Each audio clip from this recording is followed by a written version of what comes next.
All right, hello. Okay, that got so much brighter. I want everybody to know, as I hit the button, it got actively brighter in the room. Fucking nature is messing with me. Get out of here.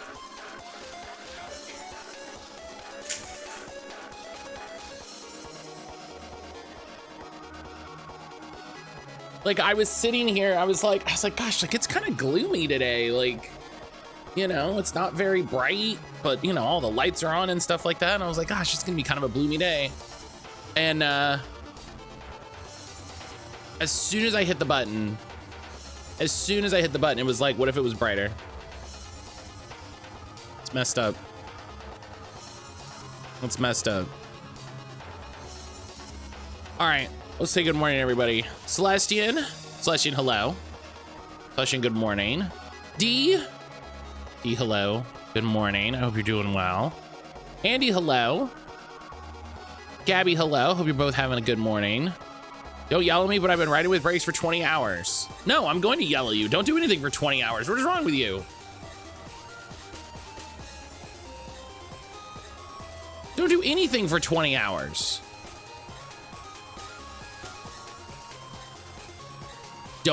Famously, don't yell at me. Famously said before things that you deserve to be yelled at for. Don't yell at me. But I want to sleep for 20 hours. That's too much sleep. See, the trick is to not tell Matt.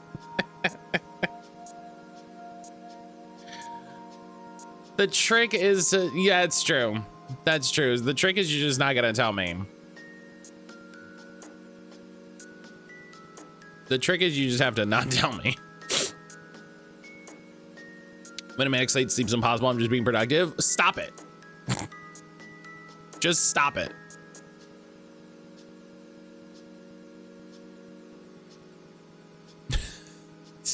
I always the fucking classic Bob Newhart SNL sketch where he's a therapist. I think about it all the time. It's one of the funniest things ever. Where he you know, someone will be like, well, like, you know, doctor, like, you know, I have anxiety and, you know, and I worry that I left the oven on. And he goes, well, stop it. That's weird. Matt can't actually do anything but complain about it. I mean, that's true. That's true. I can't stop you. I can't stop. Why is this so huge? I'm going to redo these anyway. I'm not going to worry about them until we redo them. I'm not going to worry. I don't know why it's huge, but you know what? I'm not going to worry. Sage, thank you for the 39-month resub. I don't know why it took up an entire third of the screen, but you know what?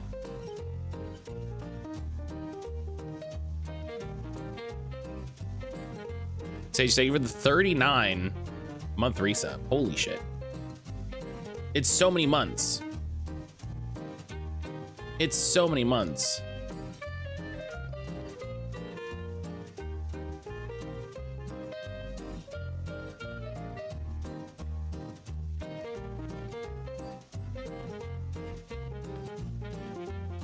I'm just that important. That actually would be really funny if there was a way based on the number of months, you know, where it's like, okay, 1 month, like, okay. And then like 12 months. And then if it's more than 24 months, it's like it's a whole fucking full screen. I get a fucking trombone and we do a band goes through stream. That'd be really fun. That'd be really funny. That would be very, very funny.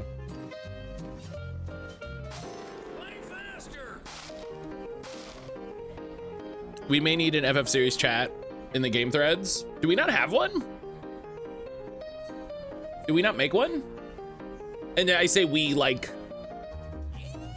it's anyone other than me. I say we, like, I mean, I guess y'all could do it. I don't know, actually. Oh, wow, I'm surprised they didn't have one. Hang on.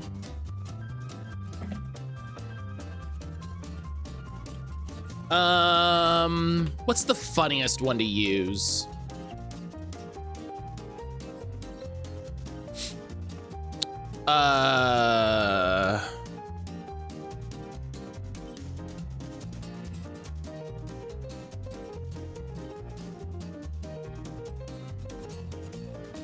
Yeah. Like, what's the funniest one to use for a... I should have made one when we were, when I streamed 13.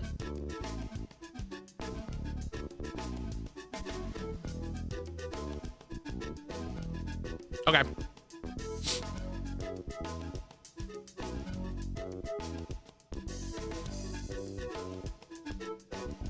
All of us are playing Final Fantasy, apparently. Not me.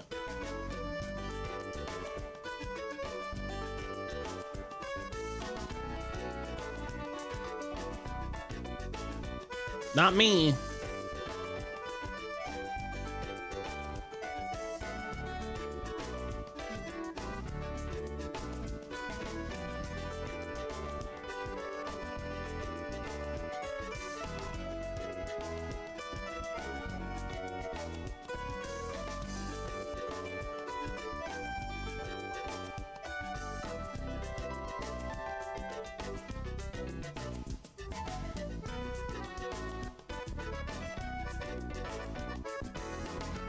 Not you currently. Sure.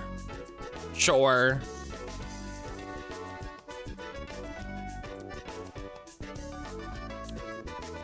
Hang on.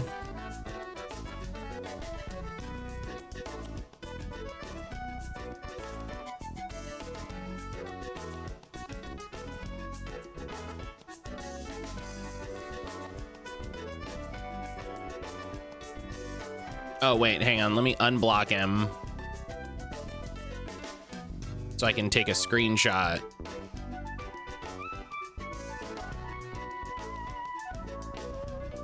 And then I'll block him. I can post about it later. All right. Sorry, someone was defending the mod retro weirdos, so I had to handle that. Okay, hi. Yeah, not me currently. Am I currently I mean, I guess I'm technically playing Tactics Advance. I guess I'm technically like, I have a you know, I've played it within the last month. I haven't played it very recently, but I've played it within the last month. So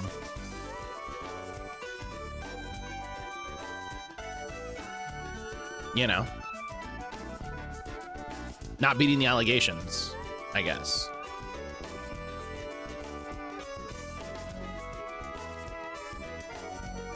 Not beating the allegations. Today we're gonna play more Mermaid Mask. I don't know how much longer there is in this game. It's very funny that there continue, like, it was very funny on Friday when I was like, this feels like we're hitting like a finish point. And then I saw that percentage was 62%. I was like, whoa, all right. And I don't know what that 62% refers to. But it did make me feel like I wasn't going to finish it yesterday. So if we finish it in like 15 minutes, I'm gonna laugh. If we finish it in 15 minutes and I somehow haven't finished everything, I will have a laugh.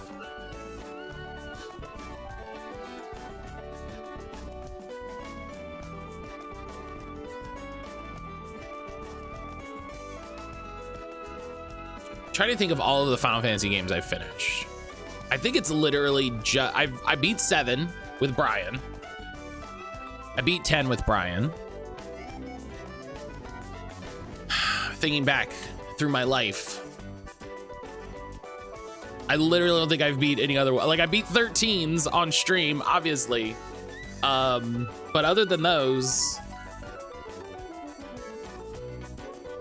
I was very bad. Part of why I really love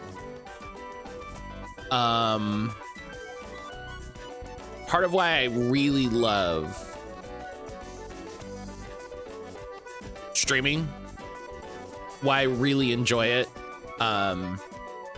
is I was so bad about finishing games, like beating games when I was growing up. Like the weird combination of anxiety and depression and ADHD and a not cool living environment. I just kind of existed. And that's fine, you know, like I survived, and that's fine. So, you know, you know, sometimes you gotta do what you gotta do. But it means like very rarely would I stick with anything long enough. Like you know, we've talked about like the number of times I've finished Mass Effect 1. And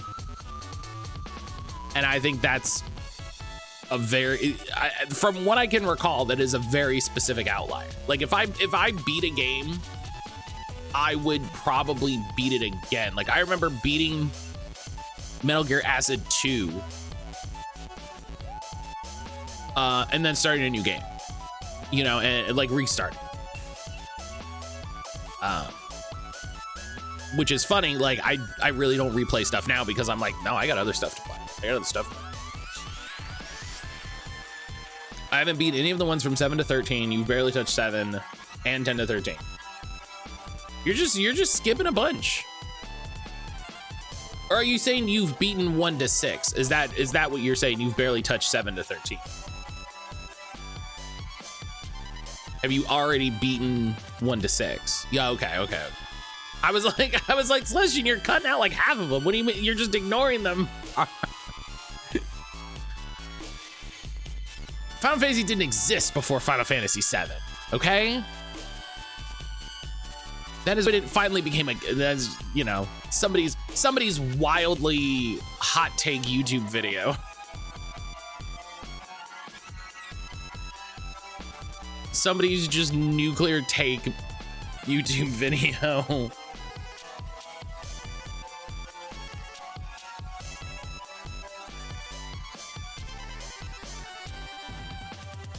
So fun.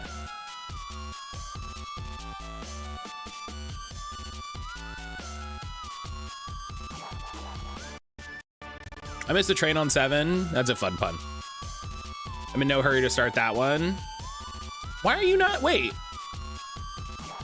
I'm curious what you mean when you say I'm in no hurry to start that one.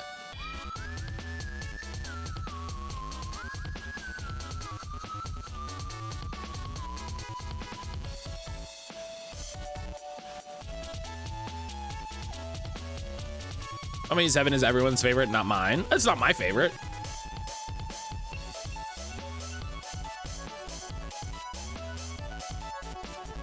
But what does that have to do with you play it?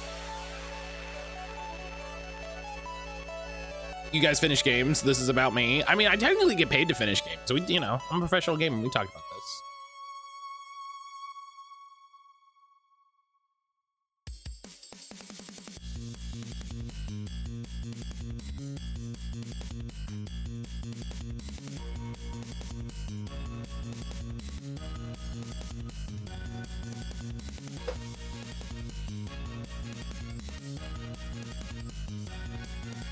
I still don't understand, but you know, it doesn't need to make sense to me. Coming in so late, I'm in no hurry to start it, especially with the remakes. And there are other ones I'd rather play. The remakes are a different thing, I will say. I really hope people who haven't played Final Fantasy VII aren't like, here we go, Final Fantasy VII Remake. Let's start in.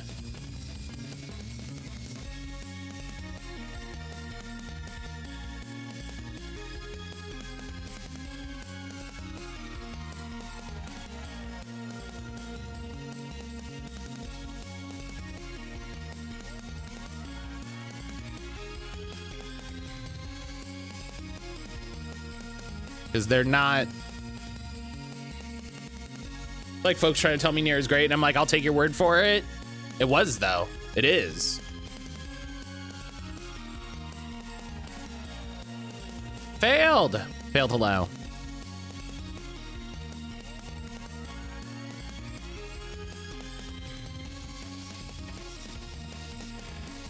Y'all, last night, the little Destiny crew got together, and Brian was not available, so we were all like, well, what do we want to do? And I was like, well, you know, there's Iron Banner. I was like, you know, Iron Banner's happening, and it's, you know, one of the few things you can do with 5.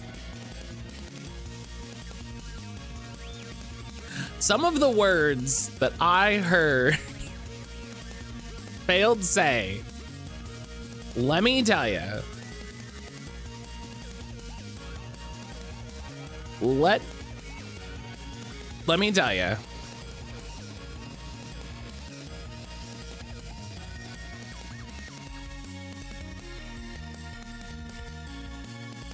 AKs for the same reason I never got around 10. 11 was the first MMO. I tried, I really did. I couldn't make it work on my system. Yeah, that's fair. I started saving 10, 12, and 13. God, 12 is so good.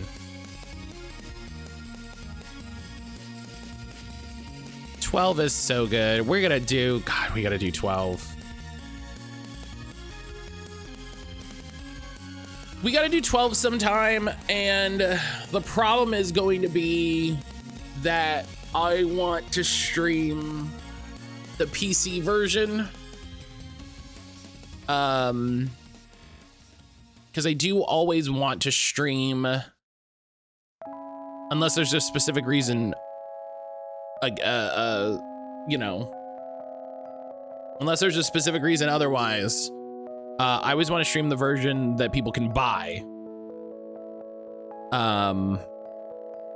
But I am gonna do the retro achievements for the demo, so we can see the demo before we play the full game. This is how you know I think way too hard about it. Make it sound like I was shouting slurs when I was saying was fuck Tiny Hippo. Listen, Failed said a lot of cuss words. You know, he didn't say anything wild that wouldn't be acceptable. We were trying to fucking get Tiny Hippo though, let me tell you. We were trying to get Tiny Hippo. That motherfucker.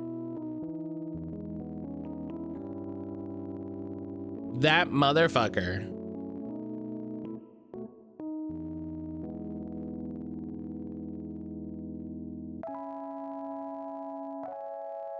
So yeah, Iron Banner was fun and also a lot. Might surprise you to learn. 12 is the one you really want to play. Guess what? 12 is incredibly available. 12 is incredibly available. 12 is one of the ones that's the most available. Screaming hello.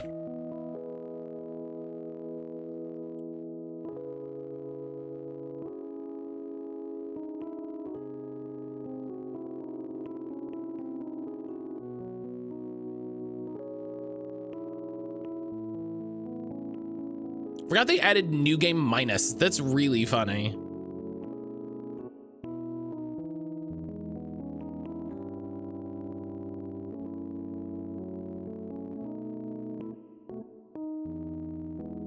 I haven't started 15 or 16. 15 is really specific. 15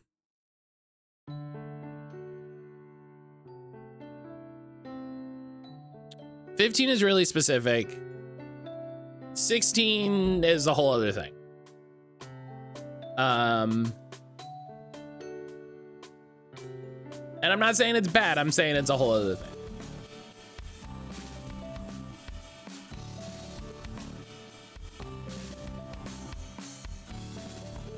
It's a very different game than all of the games that come before it. I mean, does come after 15, which is the most like it, but I watched a friend play through it. I'm watching another playthrough. Just saw footage of a near replicant multiplayer mod. I don't know why you would do that, but you know what? Fucking have a good time.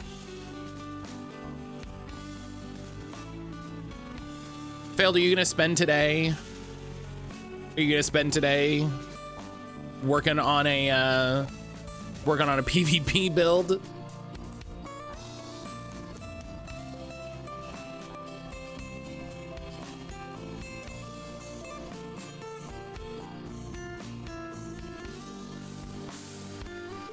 Also, I don't know if I said, Green Bean, hello. I hope you had a good weekend. I hope you had a good weekend. Blah, blah, blah, blah, blah, blah, blah, blah. Everybody knows what I'm saying.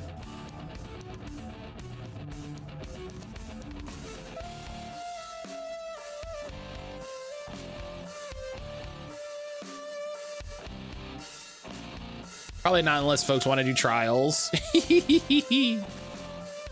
I mean, you know, here's the thing.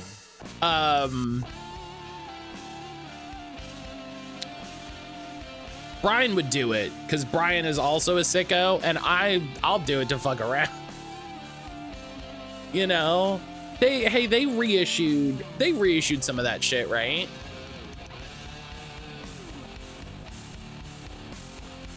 Like, can I get a new messenger?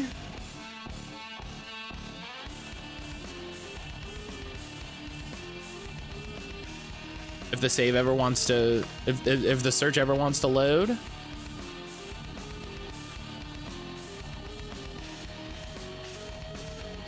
Oh shit, they did. Oh. They did put out a new messenger.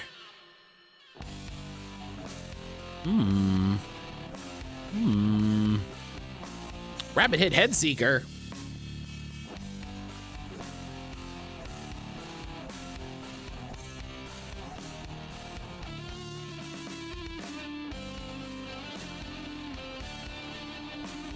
I did throw a build together, but I was swapping the loadout so much. I was not. Y'all were moving around so much.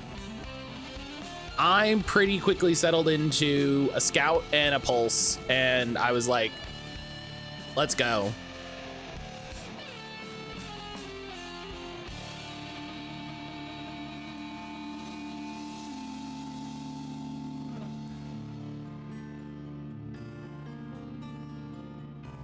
And I was using Aisha's for a little bit, which is good. I like that.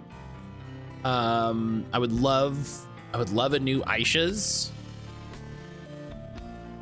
Herb, hello. Herb, we're talking Destiny. Perfect timing. I'd love a new.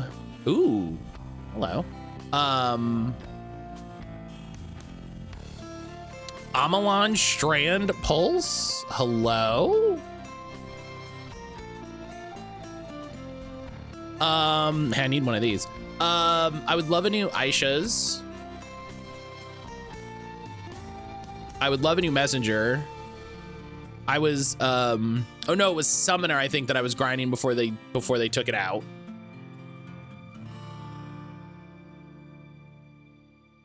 I need a fire team invite so y'all can carry me. Yeah, rabbit hit destabilizing rounds. That would, you know, that would do some mess. Rapid hit precision instrument. Yes. That's it. Rapid hit precision instrument on this would be nasty.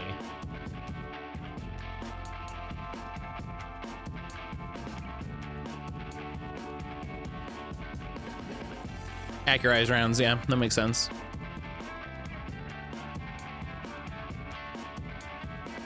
I mean, Herb, I think I asked if you wanted to get invited to the chat and you were like, Are we talking Iron Banner or Lighthouse? I was only half listening. We're talking about both. We were doing Iron Banner last night.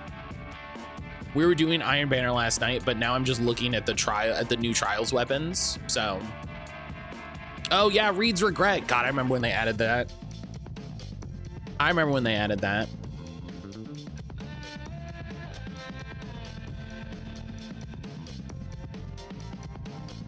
Pyrrhic Ascent Helm. Ooh, is there a new Pyrrhic helmet? Look at that. Fuck. I need one of these. Holy shit.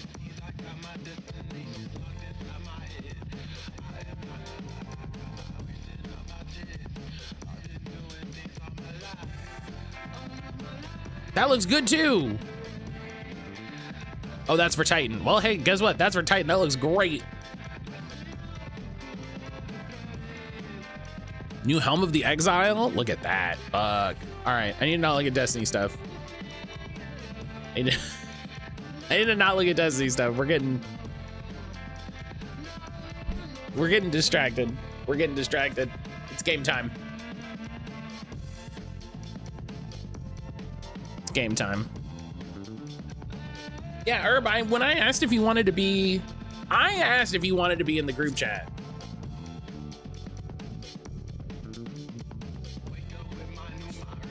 And you were like, I'm not about it.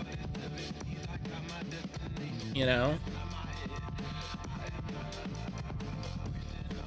And that's fine, you know? I don't think we're gonna, I might have missed that. I mean, that's fair, that's fair.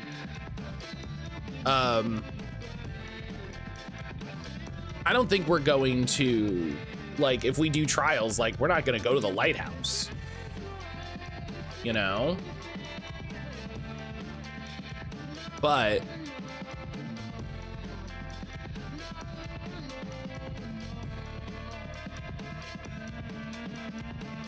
we're gonna have a good time.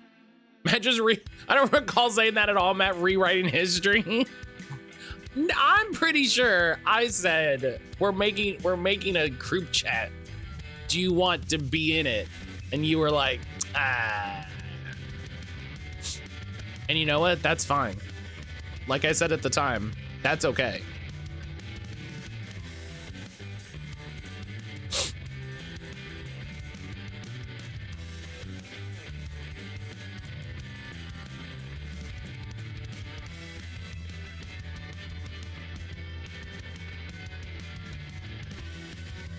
All right.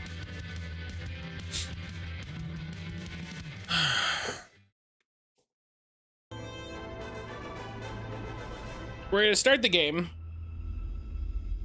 I'm starting on this screen to give Greedmeat a moment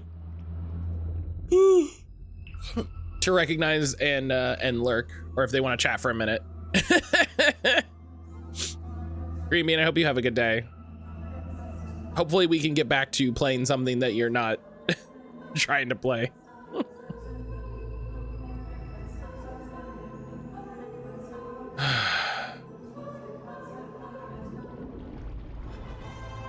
But yeah, so we're back to Mermaid's Mask. Mermaid's Mask.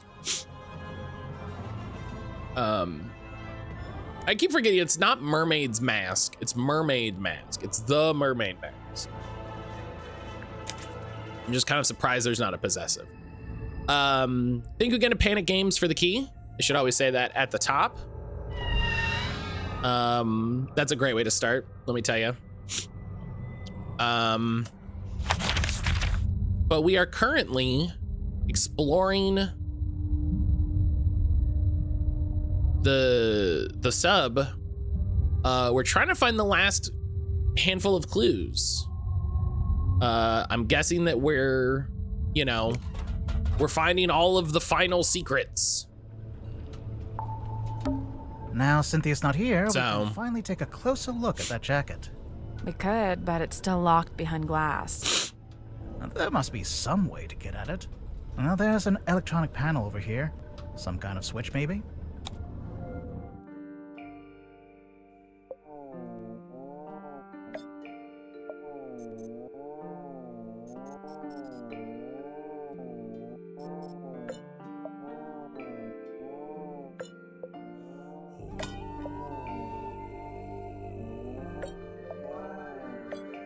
What?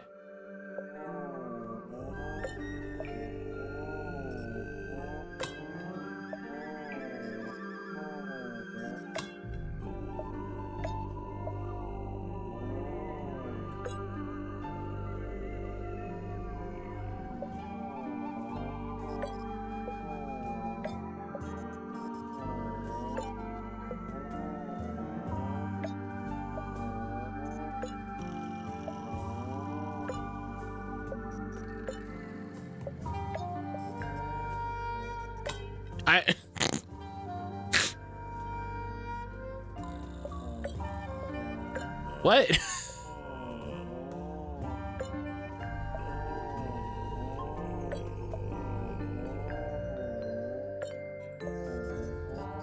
I think it says the correct positions, and it's like, what is that?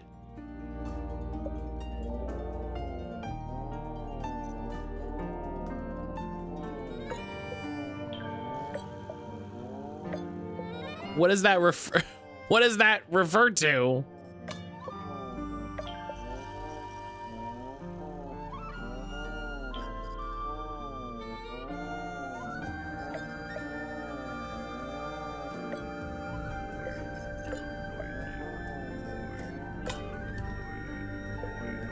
Oh, okay. Wait a minute.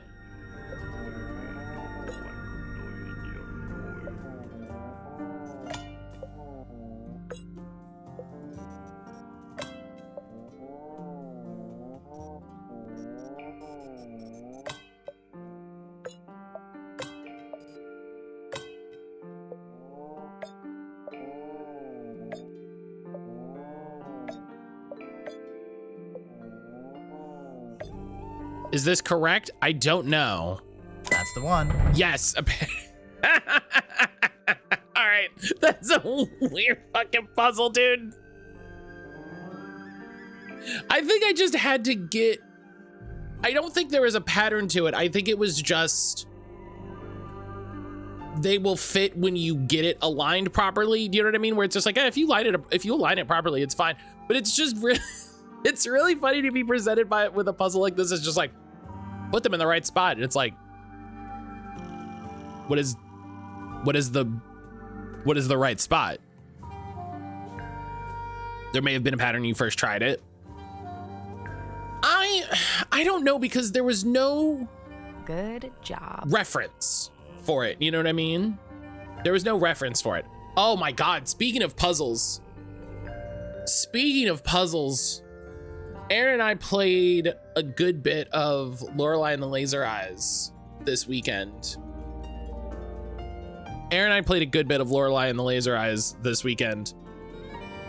We are... I fight for the users. Silver, hello. I've been summoned. Silver, hello. That game's good. That game, we hit a point where I was just like, oh man, what the fuck do we do with this? And we just started poking at stuff and noting stuff down. And then we looked at it and we went, I've got it. And we felt so smart. Oh, we felt so smart. Oh, it was so rad. It was so rad. I really appreciate the way that game does the puzzles. You feel so big brained. I believe the phrase is that game is dope as fuck. I agree. Silver, how you doing today? Hope you had a good weekend. Everybody go follow Silver. He's great. He does cool stuff. I have a fever, but otherwise I'm good. Something internal cooling, liquid cooling joke.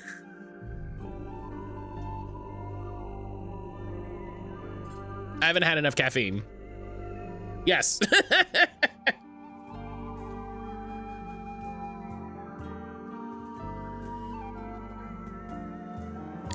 Yes. Silver, I hope you're taking care of yourself.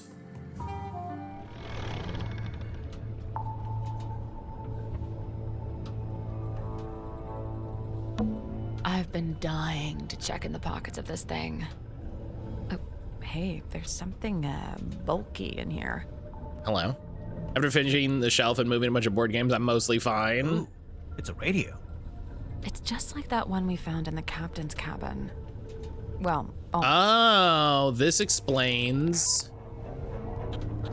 Ah.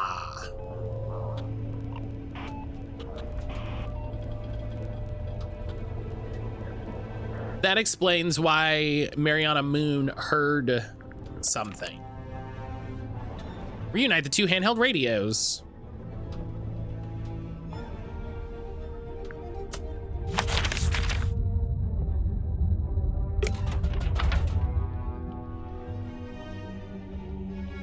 I'm definitely loving us talking about board games more. Yes, this is what lights up the I room. wonder what they burned. Aaron and I played some board games this weekend. And I love us talking about board games. Checklist hex bottle. What about the hex bottle? Hello? Hex? Is he still asleep? Hello. Sorry, you startled me. Hex is my friend. I may be of help. His thoughts and memories are rot visible upon his skin. Robo Spacious made me aware of a Nancy Drew board game that looks amazing, but as soon as I talk with Key about it, it's out of stock everywhere. Yeah, that's generally what happens. Which board games? We got, we figured out who the masked mermaid is yet. Ninja, hello. We picked up a set of Unmatched a while ago. We got Unmatched Teen Spirit at it was some secondhand. I don't remember exactly where we got it, but we picked up secondhand. And part of what we did this weekend was we cleaned off our table, because that table, I don't know if anybody has a table in an office. That table will always be covered with stuff. It's like a rule. It's like a rule. As soon as you try to do anything, that table is covered with stuff. And so we made a point to clear it off this weekend. And we played Unmatched. Because we'd had it for so long, I was like, let's check this out. Let's see if we like it. Because if we don't like it, you know, we could sell it or give it away. And clear up some board game space, which is a thing. Clearing up board game space is a thing that we've been trying to do since we moved. Since we moved in. We've made a little bit of progress. But we played that, and Aaron was like, okay, I like this. Like, I like this. So that's good. I'm glad she likes it. And debating if we'll get more of it. They did just announce a Hellboy set that maybe I'll pre-order. I don't know. But we also, I'm waiting for some Digimon cards. We need to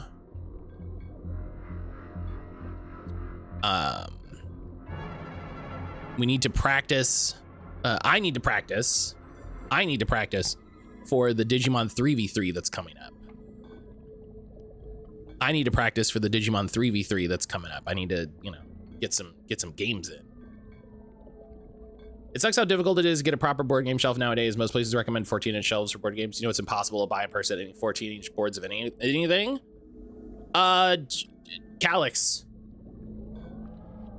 shelves. Everyone just buy. This cart went up by $6.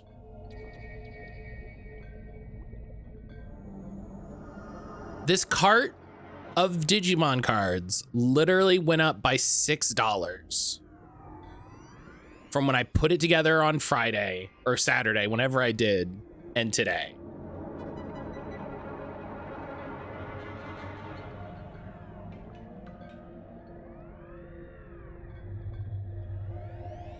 Why? Nothing changed.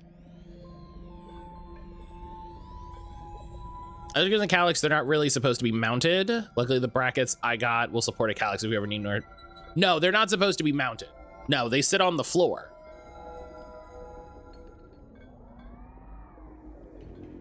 Is it a requirement that your shelves are mounted? Like, is that the problem? Like, are you looking specifically for mounted shelves? Yes. Okay, well, yeah, that'll do it.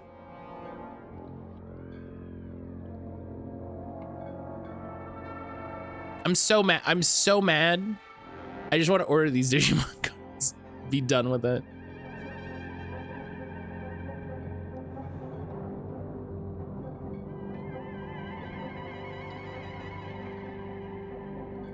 I bet you I could ask some people locally. That's what I should do, is I should take this list and ask people locally, see if they've got it. Let's pay attention to the game. Let's not get distracted by Digimon first thing in the minute. And like first thing immediately in the morning. Magnus Mortuga. Yeah, sounds good. Matt, that Kinfire Delve game is so rad. The cards are beautiful. I have no idea how they're only $18 to $20 for a game. You mentioned that game to me, and then I didn't look at it at all, if I'm 100% honest.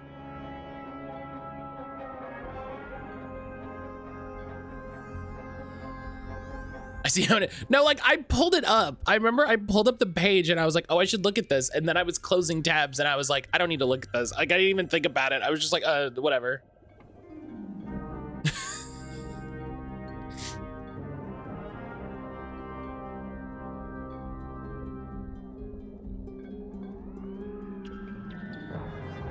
That looks pretty cool. I do like this art. This art looks great.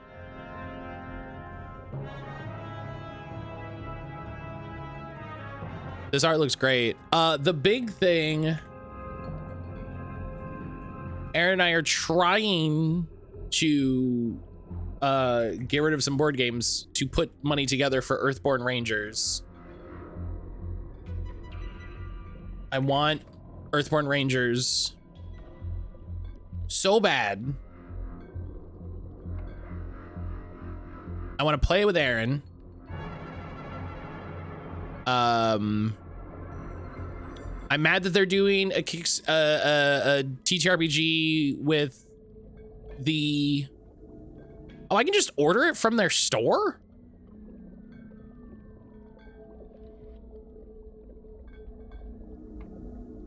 I can just order it from the store. They didn't have it at the, they didn't have it at my board game shop. They didn't have it at my board game shop, so I assumed it was out of stock. Like, I assumed it was, you know, sold out. Just order anything in 2026 sounds fake. I mean, you're not wrong. Do you know what I mean? You're not.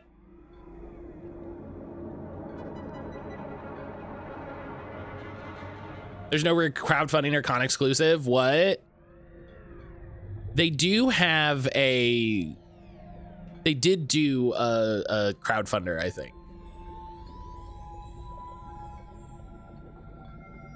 Okay, I should see if we want this card doubler. We're getting distracted.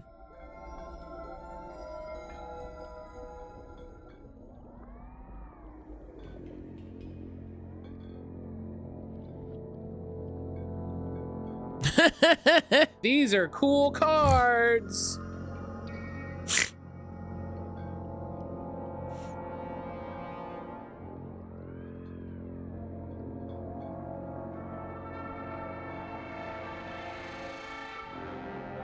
Matt, you gotta get your shit together. All right. You can't listen. Get off my back.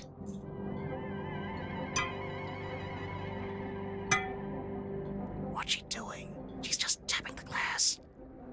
Get off my back. It is done. Thanks. I was never here. Wait, where'd she go? Never mind that. Take a look at this.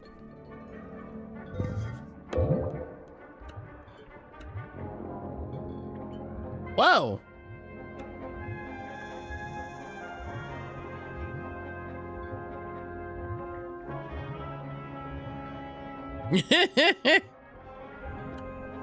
Once we got through all the games we've gotten at least once, the next big board game I want is either Kinfire Chronicles, big thing like Gloomhaven, apparently a Gloomhaven like made by one of the biggest community devs. Oh, hell yeah. That sounds cool. That sounds cool. I love Gloomhaven. God, I wish our friends lived just a little bit closer. I wish our friends lived just a little bit closer so we could do a big Gloomhaven game. That would rock.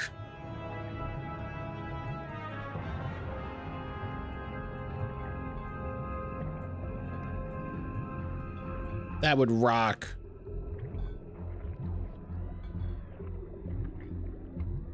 Which is Matt lived a little bit closer so they could play Gloomhaven. This is not me saying the TTS Workshop has a fantastic automated setup of Gloomhaven ever. I mean, there's an official Steam version. You don't need to play the tabletop workshop version. You got, you know, you got an official release. That's fun. The TTS version is the board game you can play with your friends, though. Sure, but I want. This is the thing. This is the time. I feel like Gloomhaven is one of those games you need a dedicated table for and play every week like an actual TTRPG. Yes. This is one of the few times that I'm like, no, I want to get my friends together. I want to get my friends together and play a game and make a day of it. You know, it's the thing I miss about living in Tampa. We had our friends that lived in Clearwater. You know, we had our friends that lived in Clearwater, and we'd have like board game Saturdays where we'd go over, we'd all bring a bunch of board games, we'd figure it out. They'd get food, you know, there'd be food, and all my friends. It was great. I miss living in the city that my friends live in. You know what I mean? Like, really, I was thinking about it the other day. That has been the worst part of moving. That has really started to weigh on me more than a little bit in the last few months. And like, and I say that, you know, we have friends, right? We have people that we're friendly with. We just went to the board game store, and the person that we met, that like literally the first friend we made when we moved, the person that works at the board game store, literally the first friend that we made when we moved, because they're wonderful, was like, I was 2 rows behind y'all at Hades Town, and I didn't want to wave because, like, you know, it's dark and it's a movie theater. I didn't want to, you know, I didn't want to be weird, but I was behind y'all at Hades Town. I hope you had a good time. And I was like, oh my God, that's so funny. I'm so glad.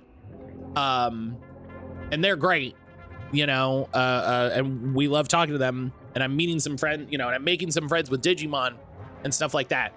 But it's not the same. It's not the same thing as like these friends that we made like organically by doing things. You know what I mean? And it's just a completely different vibe. I enjoy Gloomhaven. I really don't want to spend $200. Jaws of the Lion's the right alternative, I think. Sure, I get that. I can't speak to it at all. I was given my copy of Gloomhaven. I was just completely gratis given my copy of Gloomhaven. So I literally can't fault anybody. Yell that ish, let me know you're in the room. Yeah, like they could have said something before the previews. They could have said something before the previews, you know what I mean? But they're very nice. They're very nice, so I get it. Oh. This is Mortuga. This is Mortuga putting the bell on the cauldron. The thing that I said was going to happen. The thing that I said was going to happen. This is Mortuga putting the bell on the cauldron. You know, maybe we should go back to the mess hall. I thought we were avoiding it. Everyone's in there right now. Yeah, well, that's exactly why it might be useful. No, not yet. We still have things. Calm down.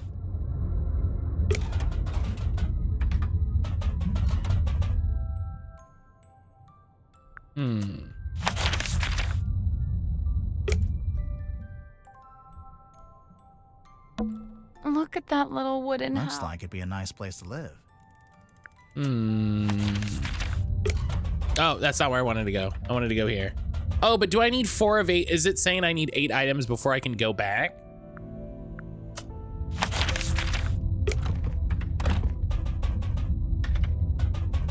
But yeah, like, I just.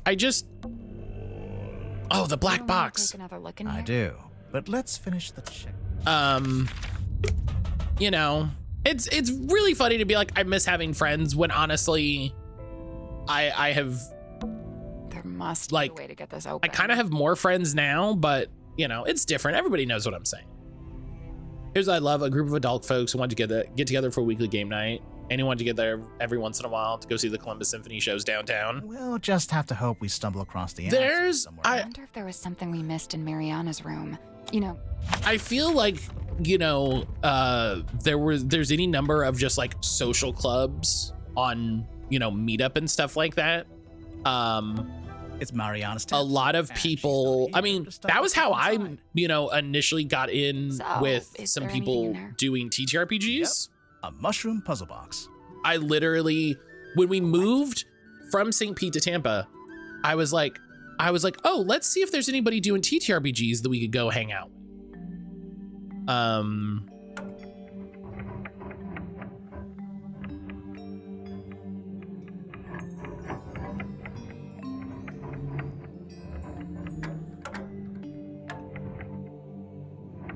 And you know, I was like, who can we go play TTRPGs with? And that's how we ended up with the story games group, and I met a handful of people, and you know, that's how I met our Tampa friends now that we're still friends with.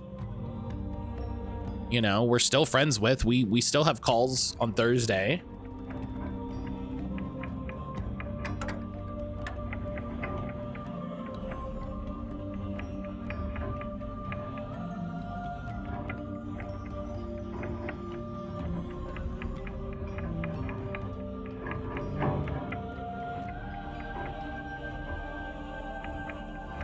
One, two, three.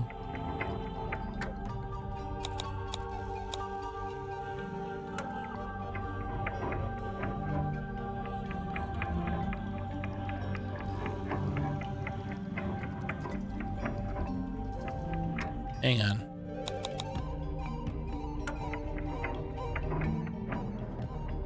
One,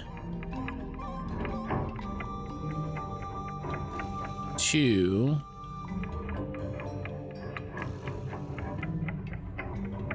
three.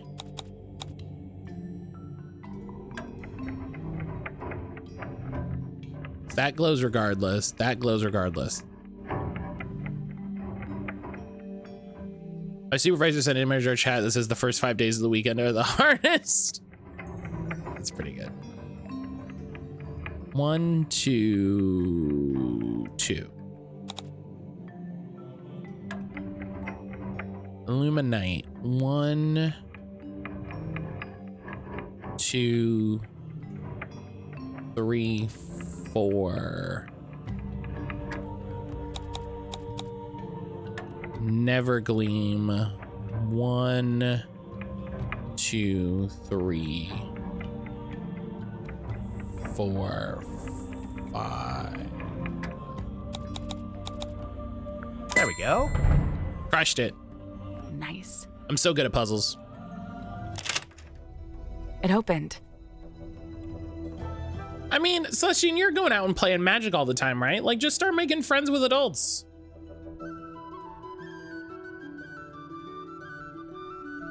Just start talking to people, you know?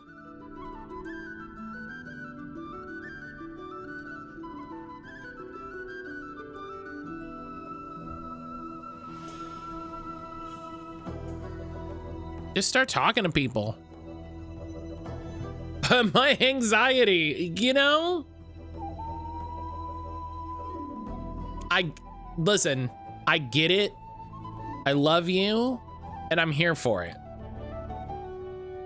Also, you gotta decide which of those is gonna do it. Or just take my route and address everyone as friend until they agree. And think of how cool Lyrics is. Think of how cool Lyrics is. Lyrics, hello. Think about how cool it would be to hang out with Lyrics all the time.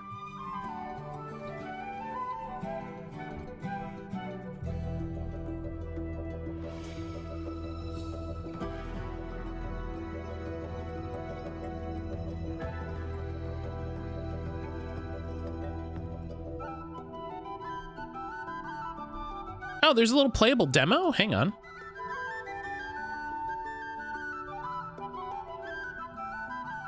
Oh, it's for tabletop sim. Oh, fuck. Hey, guess what? She's not that cool, but I'm tired. I'm here. Hey, respectfully, shut up. Talk about my friend like that.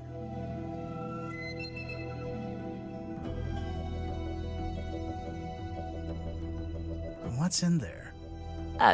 It's a little plastic thing. Oh, wait, I know what this is. It's a tape from Mariana's dictaphone. Did I see Enna's Team Rocket reel I did with them? With the chess pieces?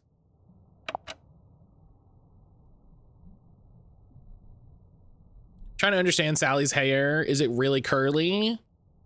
No, she's got like big... She's got like big, like space buns, I think. With a giant chess set. Yes. Yes, I did see this.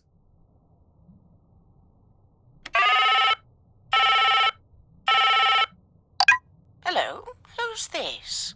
My name is Magnus Mortuga. Oh, yeah? Just happen to have my number, do you? Listen, buddy. I'm not lying to you. You and I share a mutual acquaintance, and she has informed me of your skill set. I wish to hire you, and I believe I have something I can offer in payment. I'm listening. What are you after? I'm in need of information. Information about a woman named Felicia Stonetop. Oh, shit. I saw it from my hotel room and started screaming about blueprints.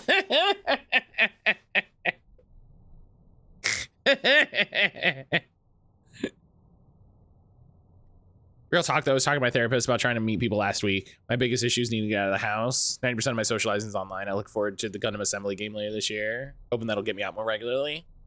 Yeah, sometimes all it takes is an excuse, you know, honestly. Honestly, you know, going out and doing Digimon has been really enjoyable. For as much as I can't tell if Aaron actually enjoys playing it.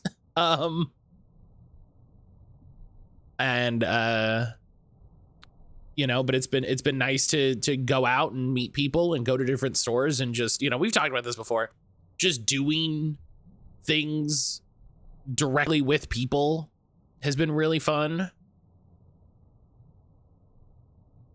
So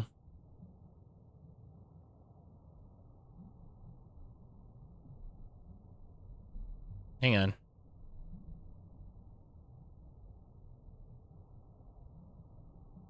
Yeah, I'm not working on grad school stuff. Yeah, that's fair.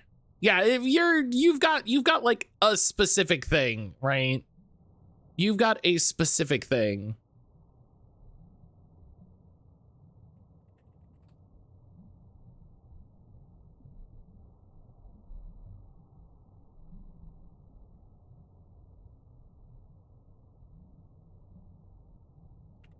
Hang on. I'm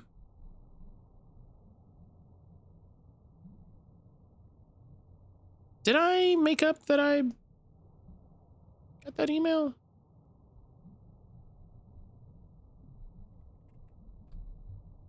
I truly miss going to the X-Wing tournaments, going to the same people and making friends that way.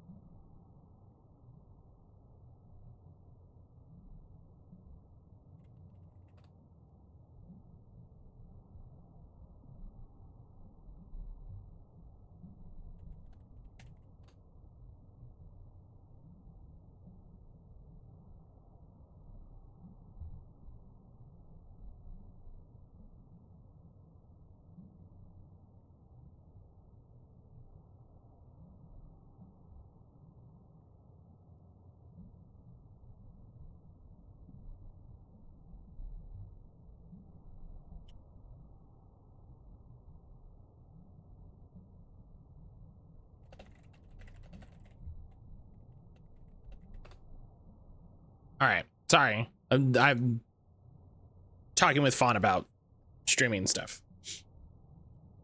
It's the thing I'm stressed. Something I'm stressing about a bit Facing my academic career future, I want to get it right. After the exam, we should be fine to do stuff. That's fair. And that, like, that's the more important thing. Because like you said, like that's setting up a bunch of other stuff. But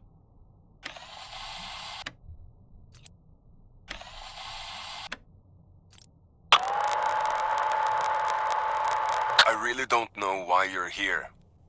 This doesn't concern you. Even if it does, it is wholly unrelated to our unfortunate voyage.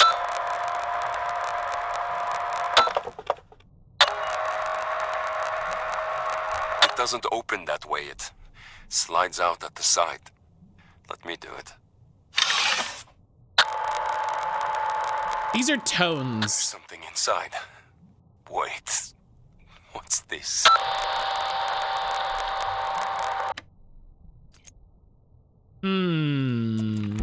That recording, it's Mortuga opening the black box. It's what Mariana said she recorded while she was in the control room. Oh, that's Just like he right. said, Mortuga's having a one-sided conversation. I think it's missing half the audio. If only we could hear the whole thing. He's not having a one-sided conversation. And as it is, I'd say this is a pretty important discovery. Oh? We finally know how to open the black box. Do we? Yep. It's no wonder we couldn't get the lid open. Yeah. Because the lid doesn't open. This makes me think of the Silent Hill F puzzle box thing that they sent out to people. There is a way to open it after all. Ash had... It slides out at the side. Yeah. Chapter 4. The box that was actually really easy to open. That's comedy. That's comedy. That's comedy.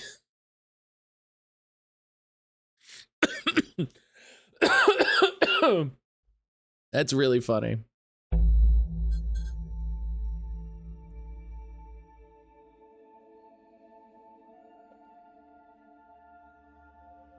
But no, that's why, like, I would suggest, you know, and I need to take my own advice. I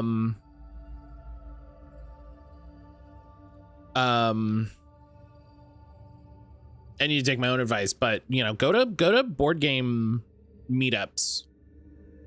You know, go to board game meetups. Go to, you know, this is why get into card games. Get it, you know. It's an envelope.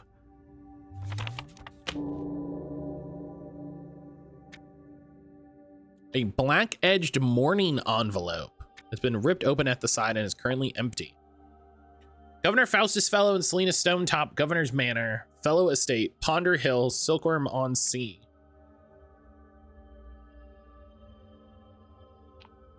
That's the Drummond D.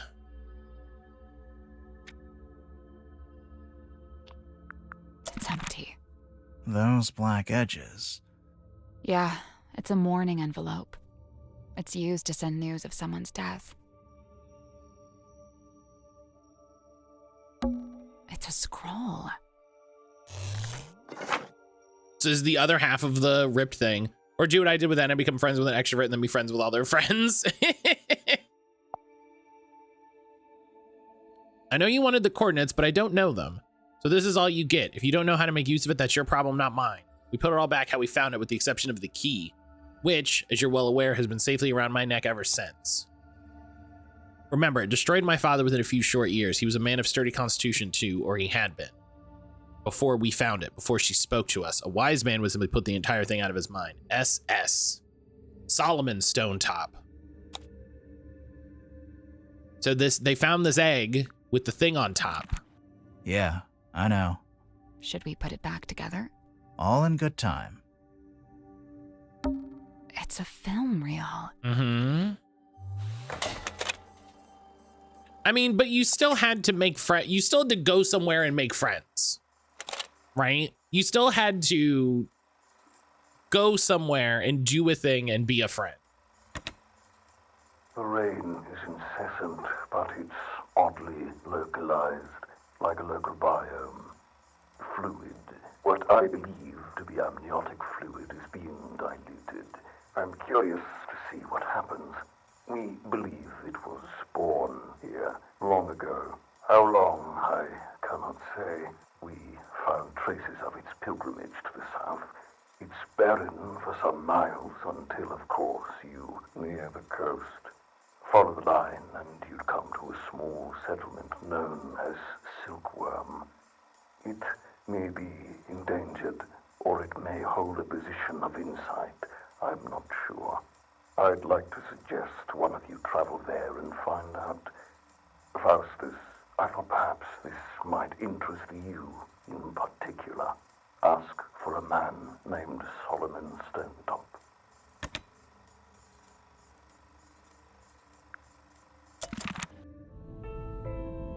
I told them they were cool and they say yes and adopted me. I did that online. Sure, but you keep, you're going to things.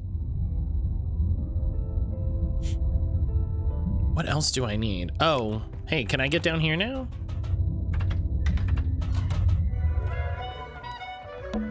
Oh, it's been drained of water. I thought it was a diving airlock, but maybe it's just a ballast tank? Only one way to find out. Great, we can.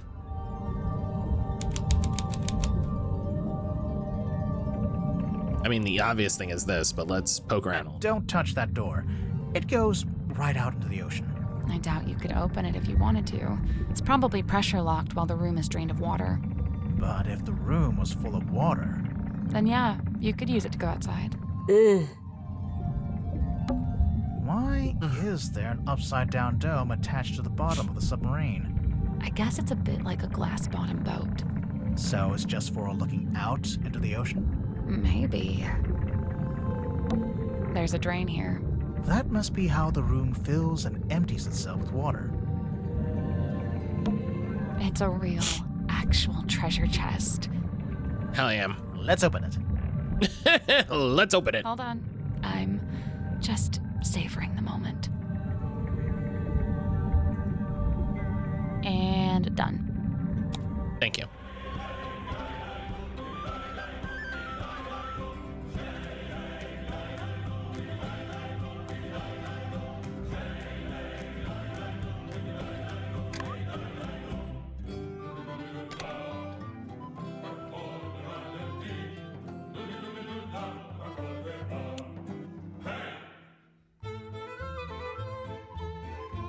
Ah.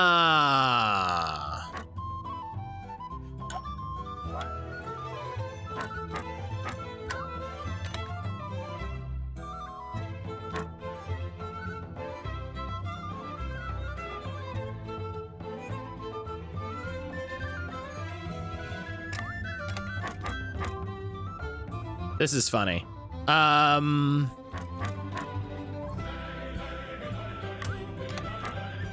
They get it immediately? Nope.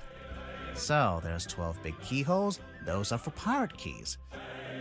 And each pirate key is itself a keyhole for the smaller flag keys. What? Oh, I see.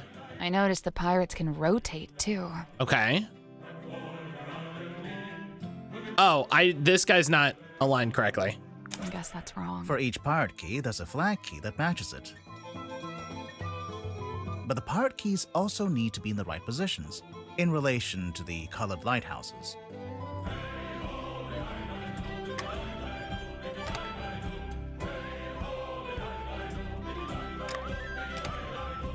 Whoa.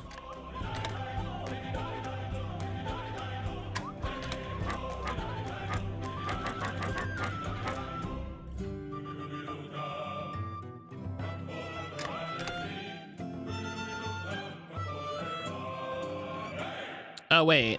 Okay. So he sees 3 stripes. So he probably is looking at it from the side. Oh, he's looking at it from this way.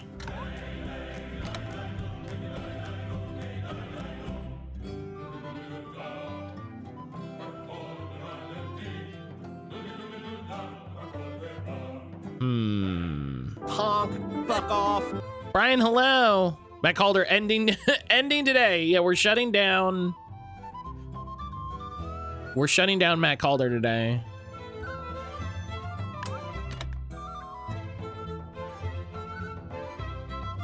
The keyhole orientation doesn't have to match.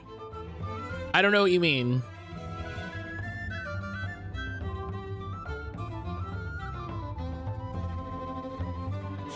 Brian, hello. Brian, good morning. The keyhole on the board and the keyhole on the top of their heads. I don't know.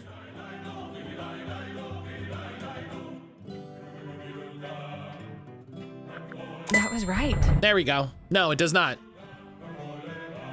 I'm impressed.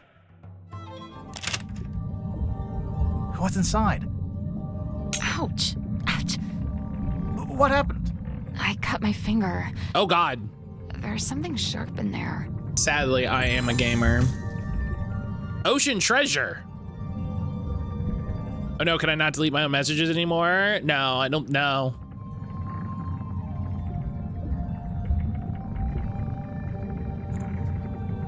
Oh no, you're flawless! An assortment of a pile of assorted ocean-themed, or Matt called my type lives.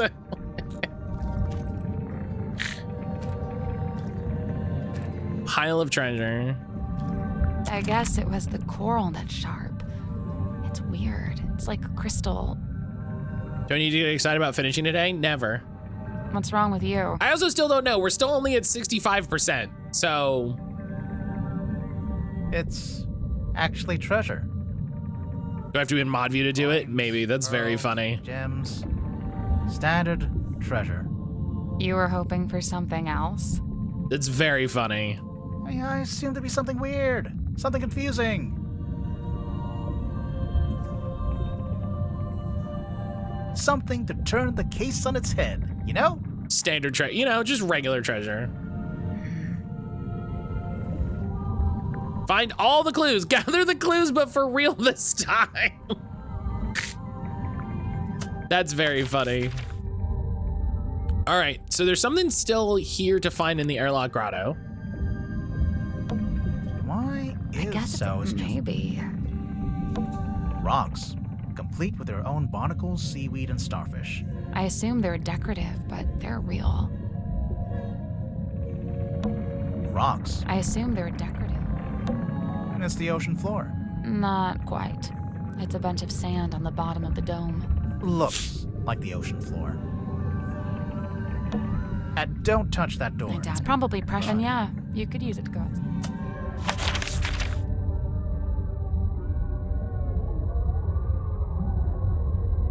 Oh wait, this is the airlock grotto.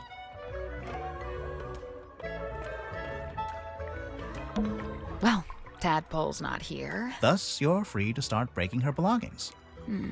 Oh, you should have done this. You should have done this long ago.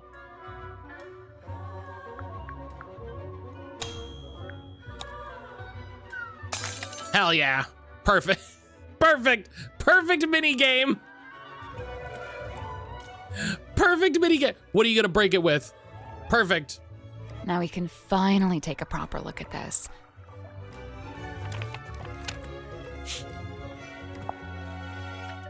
Curse in the Cauldron. A small room within the bowels of the ship. His lifeless body lies in the shadow of an ancient stone cauldron. The cauldron's heavy iron lid has never been unlocked. It has never been opened. For all his strength, he ultimately proved powerless against the lure of the unknown. On this morning, the cauldron has been unlocked. On this morning, it is wide open. It is understood that Party A commissioned a Mr. Donovan Drummond to construct the Mortuga submarine. This is the missing piece of the contract! Party A claimed to have paid for this transaction alone and thus was the legal owner of the Mortuga submarine despite its name. However, one Cynthia Seafoam has now provided evidence of how exactly Mr. Drummond was paid. It transpires that Mr. Drummond was paid with the deeds to the Stonetop Inn, which belonged solely to Party B at the time of the transaction.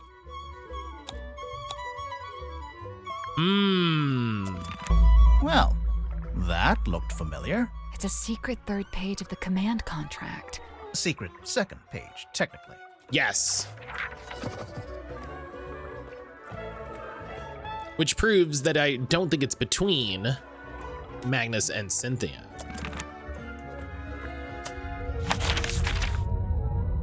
Something else.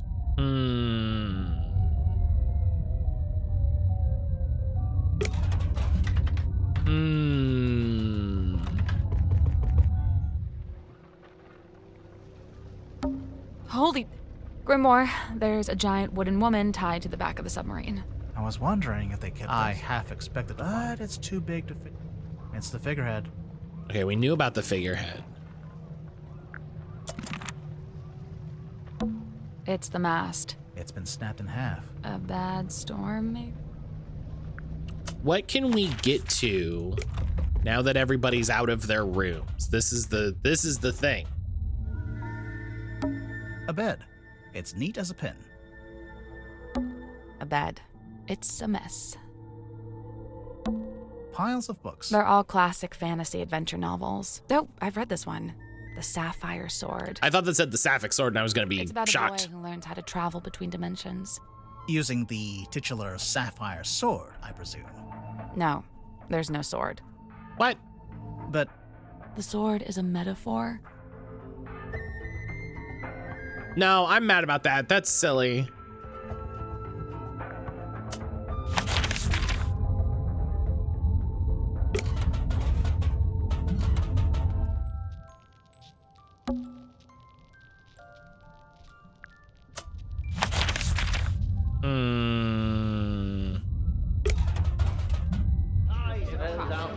Everyone's in here.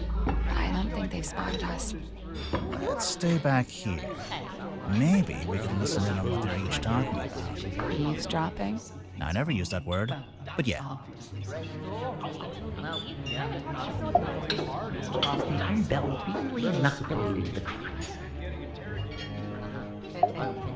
Maybe I should start locking my door when you're not leaving.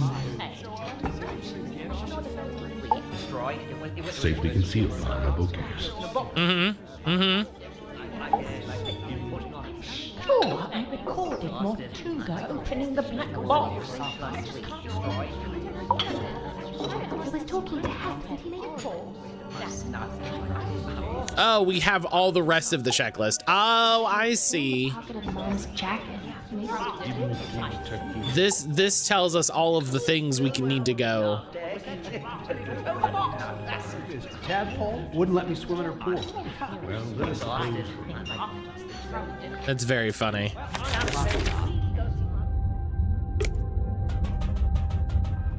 Oh, I mean, I gotta go look at the iron bell in his room.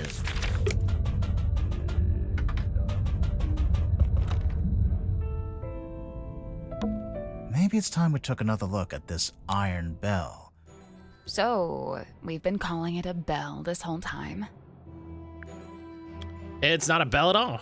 It's not a bell at all. It's a mechanism that connects to another clue.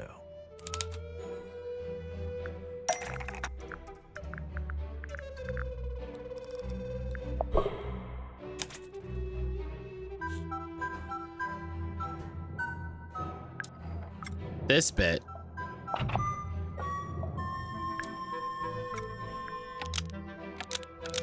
Slots into the shape on the lid to lock or unlock it.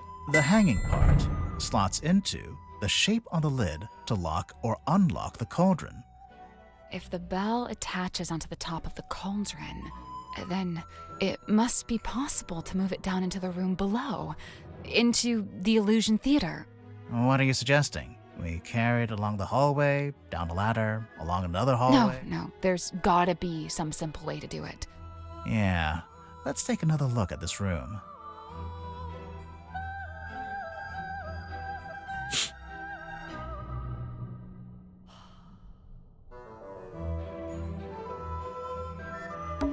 Should we move the table? Yes, of course. I'll let you do that. Should we move the rug? Me again, huh? Should we move the lid? I can take this one. Wow, thanks. It's open. Looks like it's exactly the right size for the bell to go through. So what now? Do we just turn the rope winch ourselves? I guess we could. But it's probably easier if we use the handle. I don't see a handle. That's because it's not in this room. Ah. Is that everything? Nearly. There's one more room we need to revisit. Yeah, now that we have the checklist done.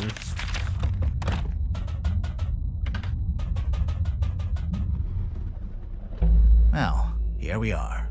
One last time. There must be some way to get the iron bell to lower onto the cauldron. There must be a way. I think we should probably shut... We'd better shut it. Sure. There must be a way to lower the... There must be a way to lower the... There must be a way to lower the... I mean, is it not... What it... There must be a way to lower... Let's leave it shut for now. I mean, I would think it's the thing on the back of the door? That poster, it's taped to a pipe on the wall. The pipe looks a little loose. Do you think it's supposed to move? Oh, because it's not supposed to be upside down.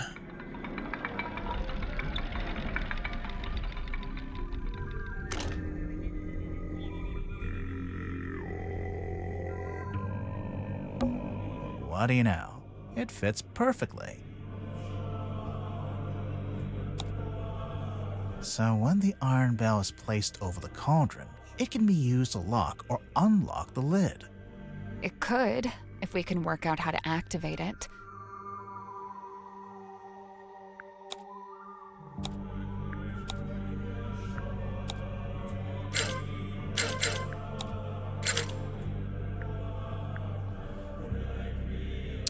Right. You need to be tall enough. I can't quite reach both handles at the same time. Maybe if my arms were a little longer. You know, you don't have to stand there with your face pressed into it. I'm not. Because there's two of us. We can take one handle each. Bless you, Sally. Oh, right. This is cute.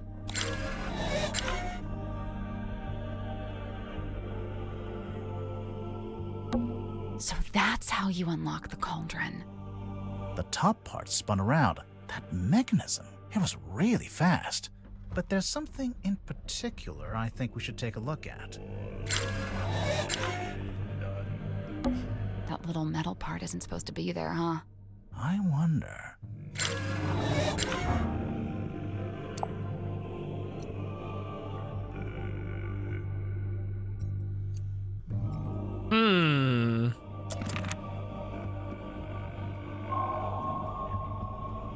Chapter 5.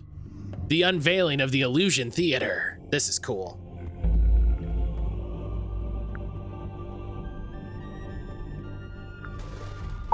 Let's put this together, shall we? Go ahead.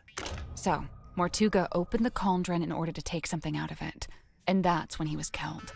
Okay, but how was he killed?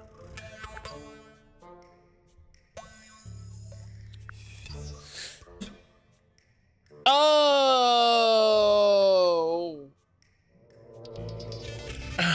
The iron bell. We know that the cauldron lid is unlocked by that screwdriver kind of thing on the iron bell. And so, if Mortuga wanted to unlock the cauldron, he'd first have to lower the bell into this room. Like he just did. You know, we've actually got evidence for this. First-hand evidence, no less.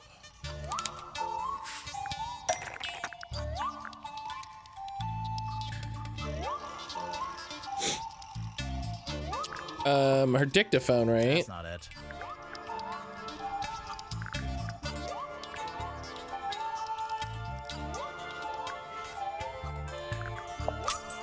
Well, that's not right. Well, that's not right. What do you...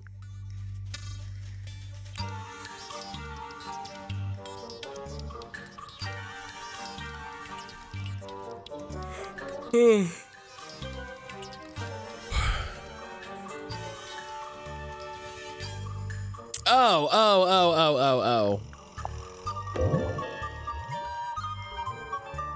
Hex had a memory of seeing Mortuga through the window of the Illusion Theater. Oh, yeah. Look at that. The dark shape that lowers down in front of Mortuga. That's the iron bell. Must be. But then to actually unlock the cauldron, you have to turn the handles on both sides of the bell. Yeah, well, we just did that too. It was easy. I mean, sure, if you've got two people taking one handle each, but how did Mortuga do it? He just did it by himself. He's tall. Did it by himself. You think? I'm pretty sure, yeah. There's even a record of him trying to do this once before. Is there? What kind of record? Felicia Stonetop's diary. From their time on the Dearest Selena. Magnus put his arms around it to turn the things. He can just about reach, but I told him not to do it like that. Might not be safe, since we don't know exactly what'll happen. So I said we could do it together, one each. So Mortuga could do it by himself, but only just. Right, only just. In order to reach both sides, he had to place his body directly up against the bell, just like you were trying to do before I told you not to.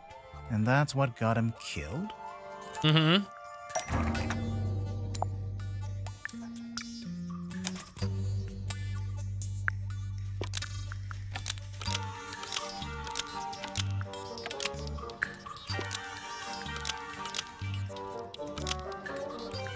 A metal thing was wedged into A metal the thing. iron bell to kill Mortuga when it rotated around. Mortuga was cut straight across the neck when the upper section of the bell swung around. We saw how fast it goes, and it's really heavy. It must have a whole load of force behind it. The little metal thing, it's not actually part of the iron bell. Someone must have put it there. Right, the culprit, presumably, knowing it would kill Mortuga if and when he tried to unlock the cauldron. Only it's, kind of small. Even if you did press up against the bell, I'm not sure it's long enough or sharp enough to cut you.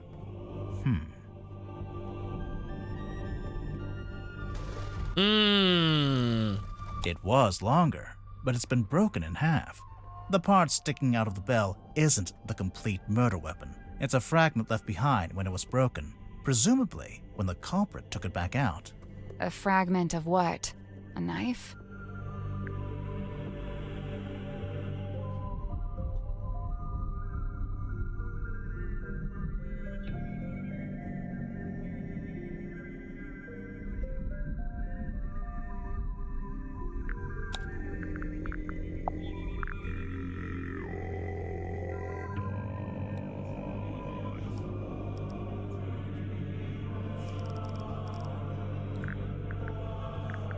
A fragment of what? A knife? Something that belonged to the culprit. Sure about that? The parts sticking out of the bell. It's a fragment. A fragment of what? A knife? Something that belonged to Mortuga. Really? Okay, or the part sticking out. It's a fragment. A fragment of what? Something taken out of the black box. how would I know that?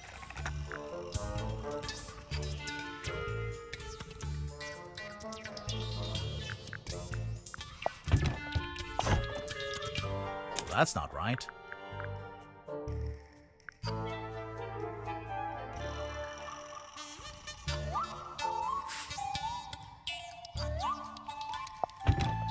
That's not right. The most important of the 3 items that were taken out of the black box. There was the envelope, the scroll, and the film canister.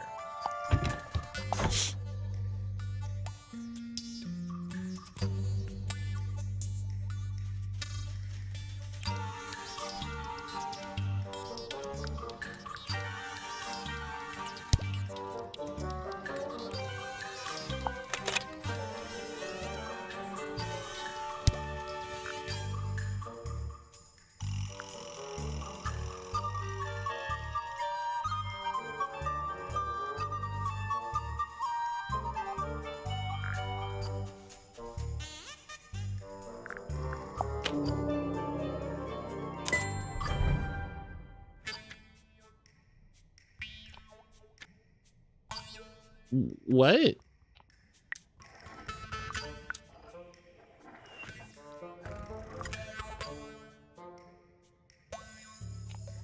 This is the right clue, but we want a specific...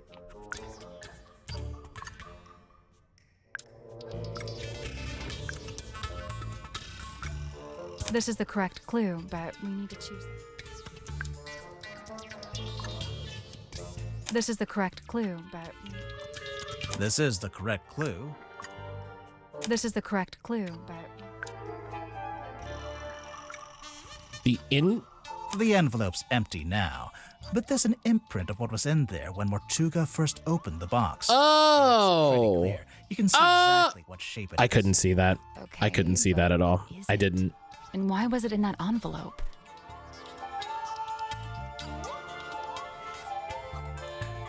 I didn't see that at all. A pair of scissors.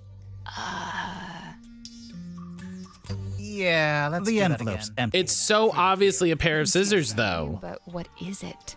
And why was it in that envelope? A necklace.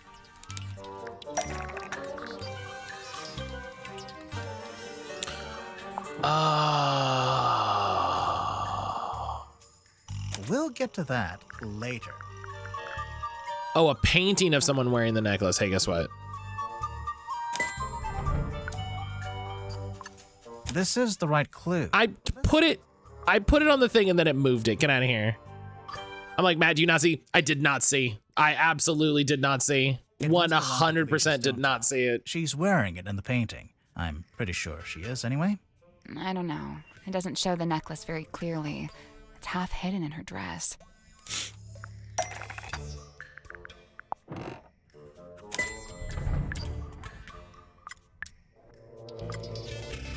Here it is, as worn by Selena Stonetop, Felicia's mother, who presumably passed it down to her daughter. I'm assuming that's why it was eventually sent back to Silkworm, back to its original owner after Felicia died. So, the mourning envelope was sent to Fellow Manor, and then Selena, or Governor Fellow, or whoever, they put it in the black box. And then eventually Mariana comes along, finds the box, brings it onto the submarine, and hands it to Magnus Mortuga. Who then opens it while he's in the captain's cabin with the culprit.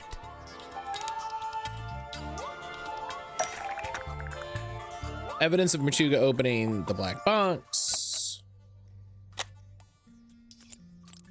I think it was this one. I really don't know why you're here. This doesn't concern you. I really don't know why you're here. This doesn't concern you. Even if it does, it is wholly unrelated to our unfortunate voyage. It doesn't open that way. It slides out at the side. Let me do it. There's something inside. Wait. What's this? And what happened next? Well, we know Mortuga didn't stay too long in the captain's cabin, since Mariana told us he came back into the control room. So, maybe Mortuga left the culprit in the cabin with a necklace? And that's when they could have wedged it into the side of the iron bell, so that if Mortuga attempted to unlock the cauldron by himself, it would be the last thing he ever did. There's something I don't understand. What? Mortuga opened the cauldron in order to take something out, and that's when he was killed. Right. So why was the cauldron empty? The culprit stole the contents of the cauldron. That's the only way to explain it. But how did they get to it? How did they get to the cauldron? You mean because the room was locked? Well, not technically locked, but Mortuga turned the wheel to shut the bulkhead door from the inside, and he shut it tight, probably as tight as he could, and by all accounts, he was pretty strong.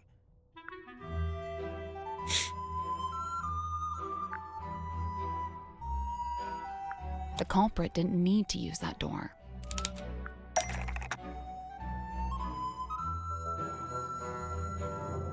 They came in via the captain's cabin. You know, through the hole in the floor. Surely Mortuga would have made sure nobody could get into the captain's cabin. How?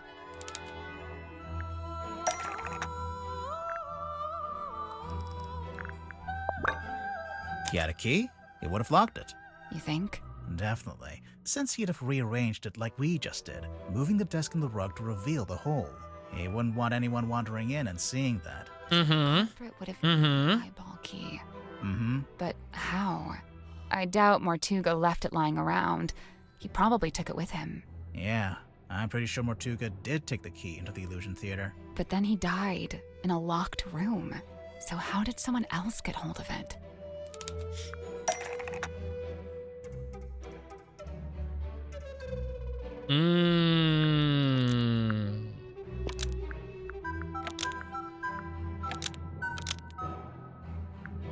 The eyeball key fell through the vent under the cauldron and landed in the bilge.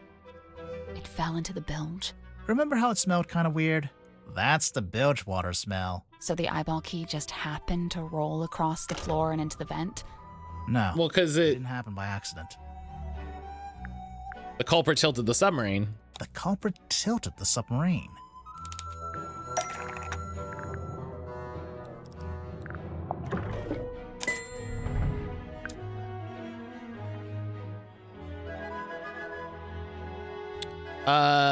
This part. Making the submarine surface tilts the front end up and the back end down. They moved the whole submarine just for that? Yep. Did we, have any evidence for that?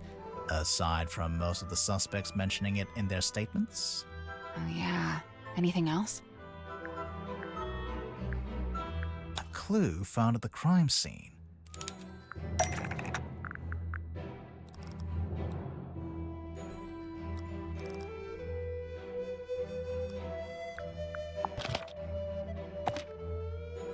Nope. No, I'm pretty sure.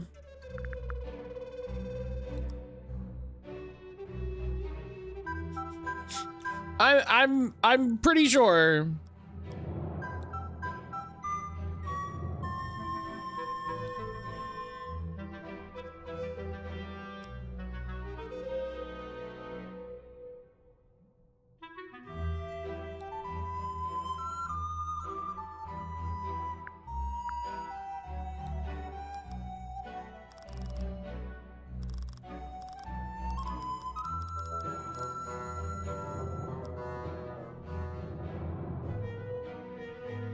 I mean, we found this on the floor. Is this? The moon vial. How is that evidence of the submarine tilting? It makes sense if you know where it came from. Oh yeah. We found a part of it that got left behind. Oh, sure. I would have just used the fact that the blood went down, but you know, that's fine, sure. So the moon vial rolled right off Mortuga's desk and through the hole in the floor. Anything else? A phenomenon observed at the crime scene. The blood. Mortuga's blood. It pulled out first, but then started running down towards the bilge vent. Anything else?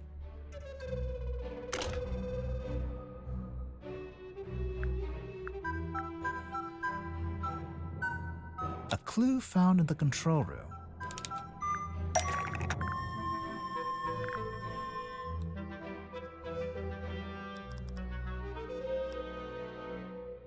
Oh, is it in the captain's log?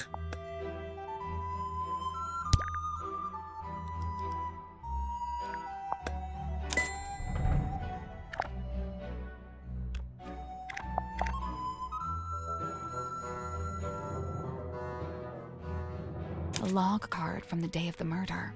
It shows the depth of the submarine. It starts at 0. That's when it surfaced. Presumably that's when Mariana came on board. It steadily goes down, but then later it suddenly goes back up again. Once the culprit had the key, they could let themselves into the captain's cabin, which, as we know, gave them access to the crime scene from above.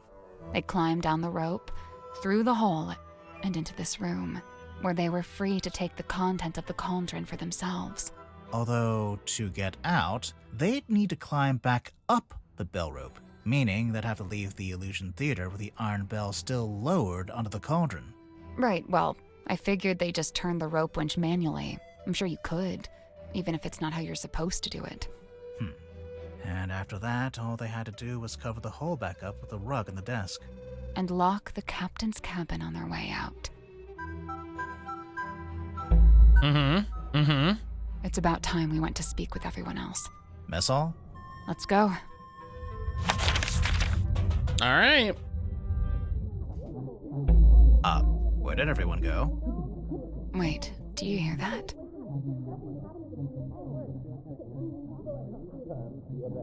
I can hear them arguing. I think they're above us. In the parlor? What's going on?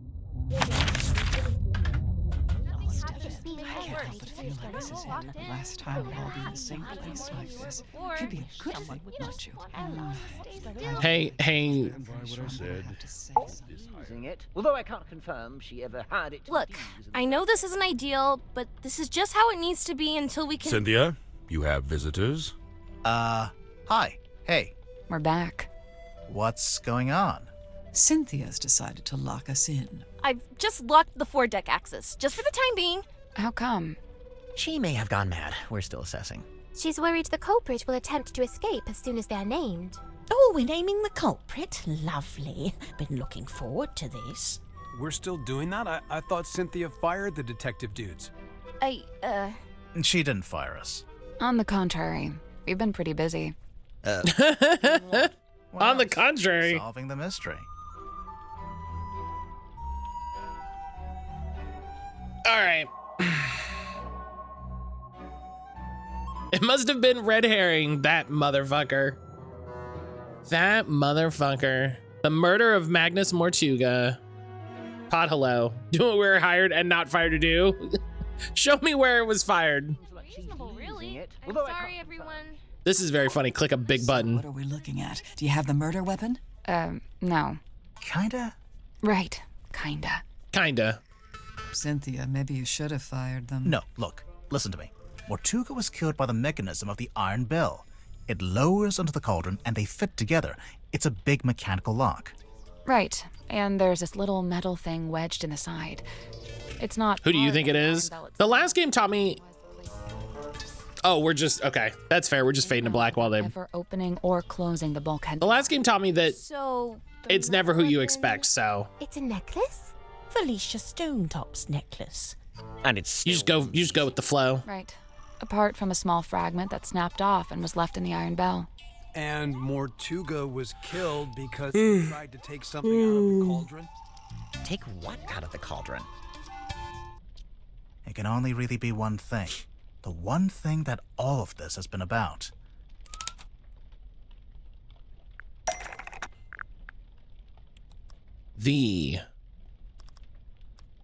Where is it?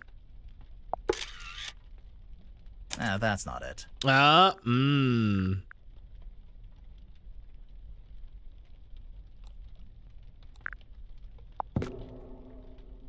not it.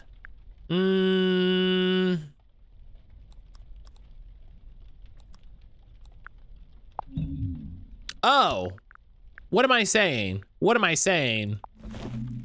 The mermaid's tongue. Of course it's that. What am I even considering? Zephyr's like, oh, this is great. The mermaid's what? It's a kind of ancient artifact. Mortuga found it on a sea voyage years ago. Right. The same voyage captured on this film reel and depicted in this bottle. Captain Felicia Stonetop and her helmsman, Magnus Mortuga. They went off into the ocean on a ship named the Dearest Selina. And came back with a mermaid's tongue. And that's what Mortuga kept in the cauldron? But it was empty. It's been empty since we discovered the murder. Quite right. If this mermaid's tongue came out of the cauldron, where's it been this whole time? Well, we found it in Dr. Zephyr's cabinet of curiosity. Did you? Fascinating. But what is it? What does it do? It lets you talk to God. Hang on, I'm sending.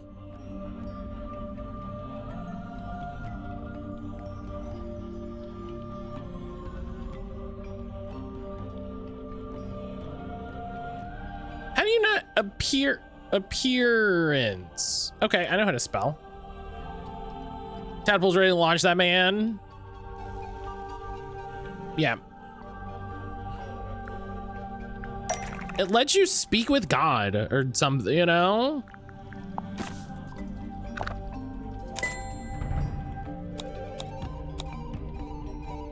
This is the right clue, but we want a specific aspect of it. Yeah, what part has the... Oh, I have to read specifically. Okay, it was the same... The mermaid's tongue, said to facilitate communication with she who lies beyond the veil. Requires a special key to operate. Huh. A key? What kind of key? Wait, facilitate communication? What does that actually mean? It's a translator. When worn over one's head, the mermaid's tongue allows you to commune with the mermaid. Thus the name tongue, referring not to an appendage, but to the language spoken by the mermaid. How nice. Anyone gonna tell me who the mermaid is, or...?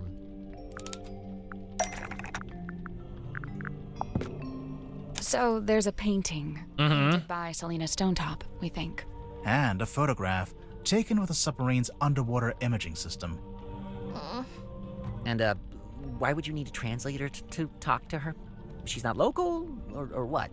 She speaks a language none of us could understand. It is said that attempting to commune with her without harnessing the mermaid's tongue would drive one mad. But how does it work? Nobody knows. Nice. Convenient. A priceless artifact. Oh, it's powerful, all right. Look what it's doing to all of you. I don't know, guys. I'm not sure if I'm buying into this thing. Kind of just looks like some grody old leather mask. That's because it is. That's very funny.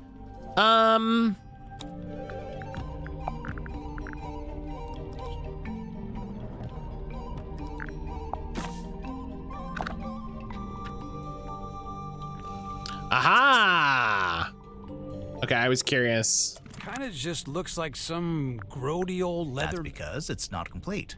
How do you know? So this image here, it's a photograph of a drawing. A cropped photograph, too. The good news is, we've got the real thing.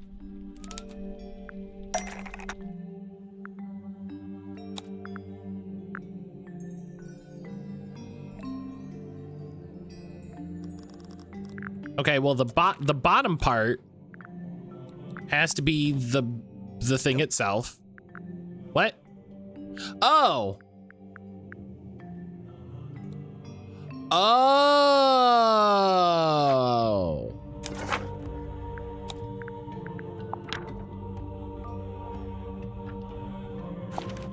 Oh. I didn't think about that. It turns out the ocean map shows what it's supposed to look like.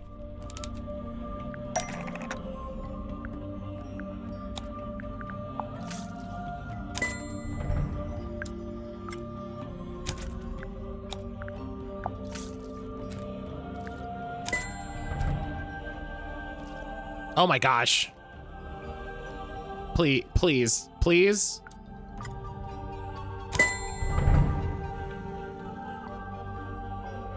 Incredible. Sure, just help yourself to the stuff in my personal treasure chest. I don't mind. That antenna, is that coral? It looks sharp. It is, and it's hard, like crystal. I'm pretty sure it explains the scratch marks in the cauldron. But why did Mortuga keep it locked in the cauldron? I don't know about that. Because he wanted to keep it hidden from everyone. The mermaid's tongue being on board was a secret Mortuga was keeping. The cauldron was covered by the sailcloth and locked in the storeroom, and Mortuga wanted to keep it that way. It's true. When he saw my poster, he told me we had to keep the cauldron covered up. Why the cauldron, though? Wouldn't it have been less conspicuous if he just kept it in a wooden crate or something? Keeping the mermaid's tongue in the cauldron wasn't something Mortuga came up with himself. Even before he ever found it, it's just where it's always been kept.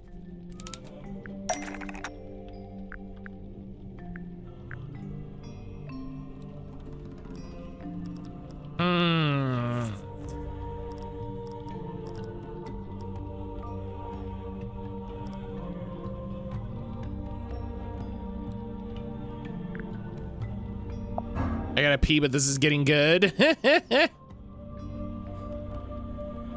That's not right.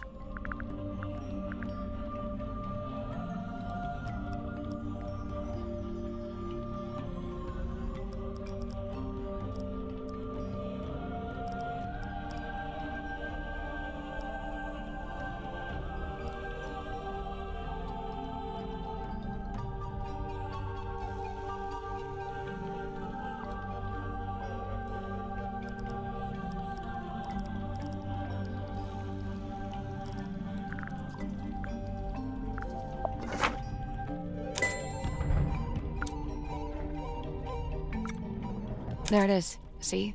In the cauldron, beneath the iron bell, beneath the wooden buoy. But that was a long time ago. How do you know the mermaid's tongue was still in the cauldron at the time of the murder? Well, Tadpole told us about someone she saw on the aft deck shortly after the murder. She described it as a demon, with a single horn and glowing eyes.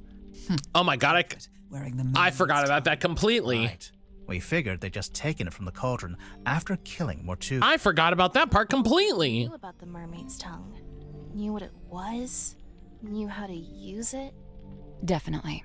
But Mortuga never really told us about any of this. How did the culprit know about it?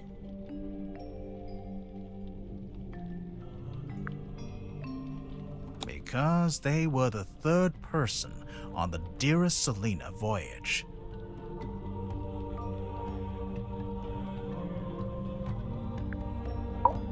The third person? In addition to Magnus Mortuga and Felicia Stonetop, I assume. Right. It was a crew of 3. Not 2. And what evidence have you collected to support this? Evidence? Let's see. The film reel. Mortuga's film reel.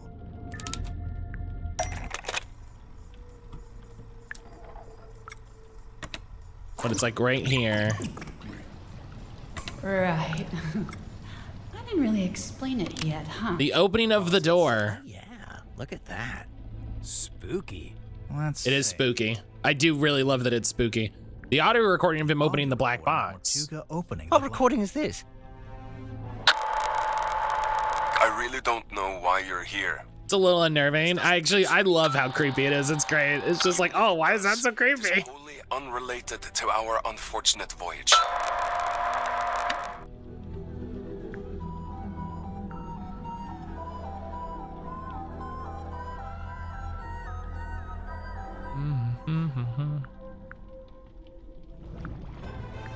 Yeah. Mortuga is talking to the third person from the voyage.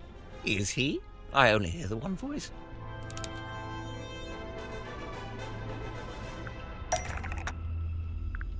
What explains the curious nature of the audio recording of him opening the black box?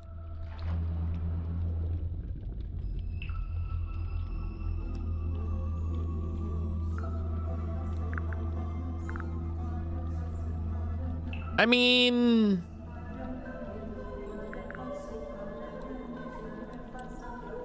It's, oh.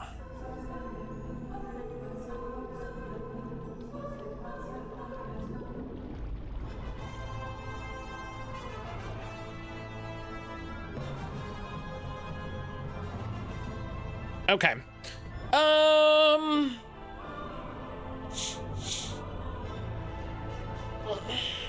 Is it the radios?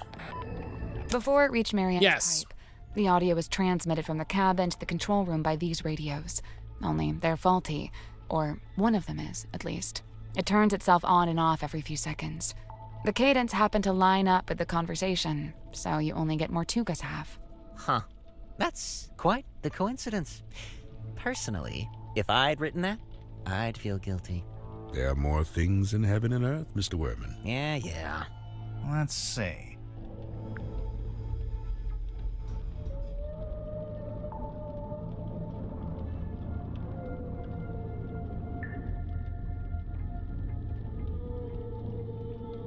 The ship in a bottle.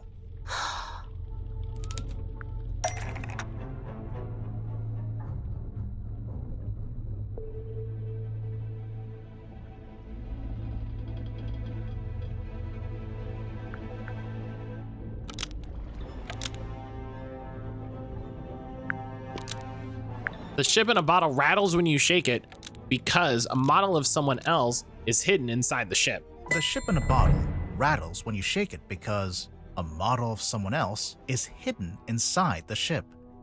I knew there was something in there. Someone in there. Well, there we are. Quite a bit of evidence as it stands. All right, but does any of that tell you who it actually is? Potentially, yeah.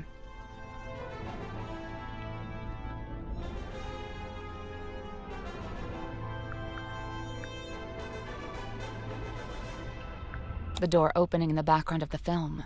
I don't know. Yeah, I think maybe that was wrong. Right, but does any of that Potentially, yeah. The remarks made by Mortuga on the audio Maybe relay that's right. it. Okay. Potentially, yeah. The ship in a bottle rattling when you shake it. Wait, the model person inside the ship? There's a way to work out who it is? I can think of a way. Let's do it with logic and reasoning, shall we? First, we'll compare the ship in a bottle with Mortuga's other wooden model. Oh, the town.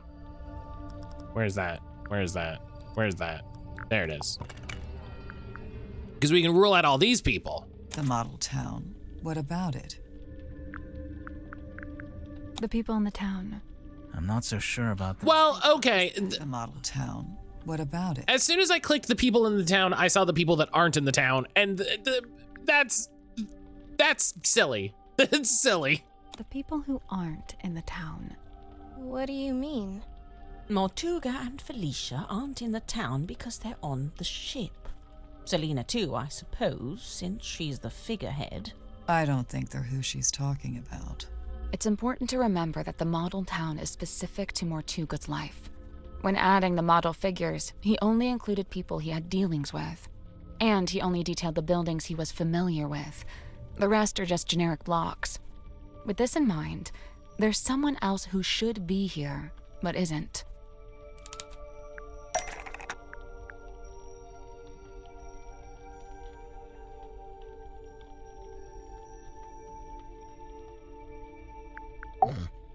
Mortuga made a detailed model of Grip's shop. It's not a generic cube like everything else, which means there should be a model of Grip himself, but it's not there. But why would Mortuga include Grip in his model town? Did they know each other? And if they did, how did Grip end up going along on Mortuga's ship? I don't see you in that town, Matt. Oh no. Oh no. Evidence of his dealings that led to him coming on the voyage, the ocean map.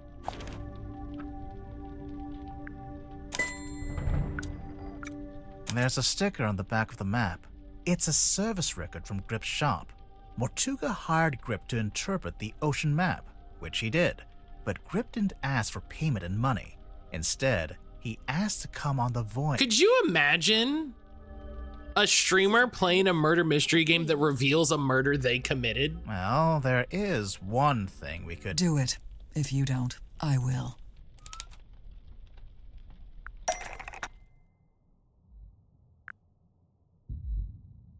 Given Twitch, yeah. Do you know how wild that would be?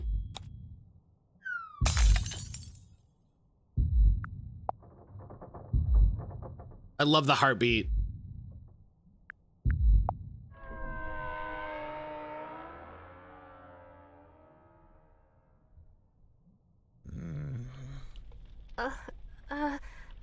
I do like he doesn't say anything about the typewriter. He's just like, that he murdered Mortuga. Okay. What about the murder weapon?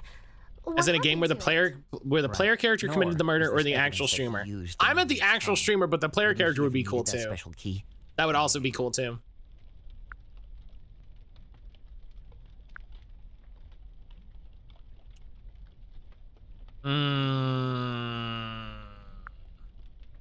Grip still has the murder weapon. Are you sure? Not really, no. Okay, then it's... Mr. Grip, what about the murder? Wouldn't he have needed that? Grip still has both the murder weapon. It's in the broken compass. It's been in front of us the entire time.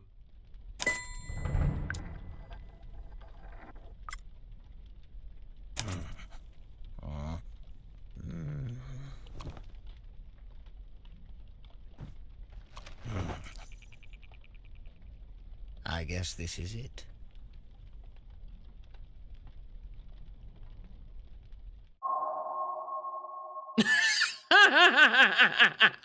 Fucking. These title cards are so good.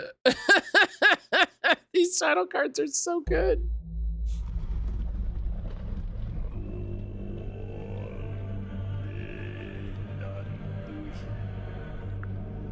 I love this.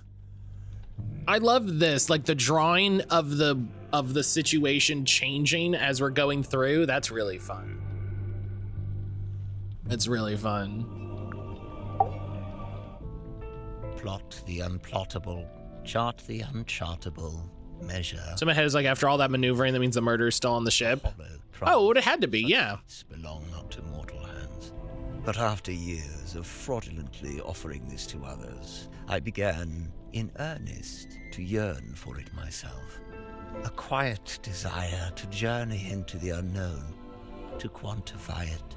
A lifelong coward, I could never convince myself to act on it. I tell myself as an excuse. Oh my god, his mustache was fake. Opportunity to act on it. Until one day, I did.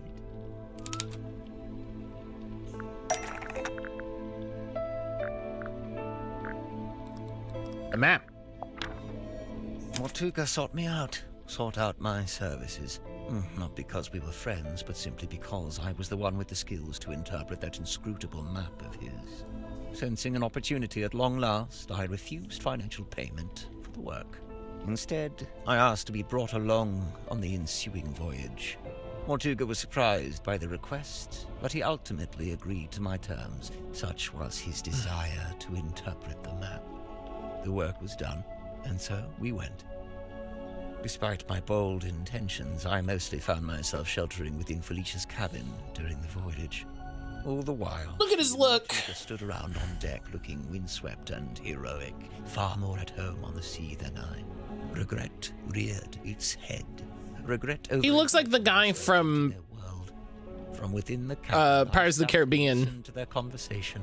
Felicia was telling Mortuga what they were looking for, what they were hoping to find. The British guy. They were hoping to find the boy. That kind of does make sense, but it's not. Well, okay, I guess they were hoping to find the mermaid's tongue. Okay. Did Felicia know what it was before she found it? Somehow she did.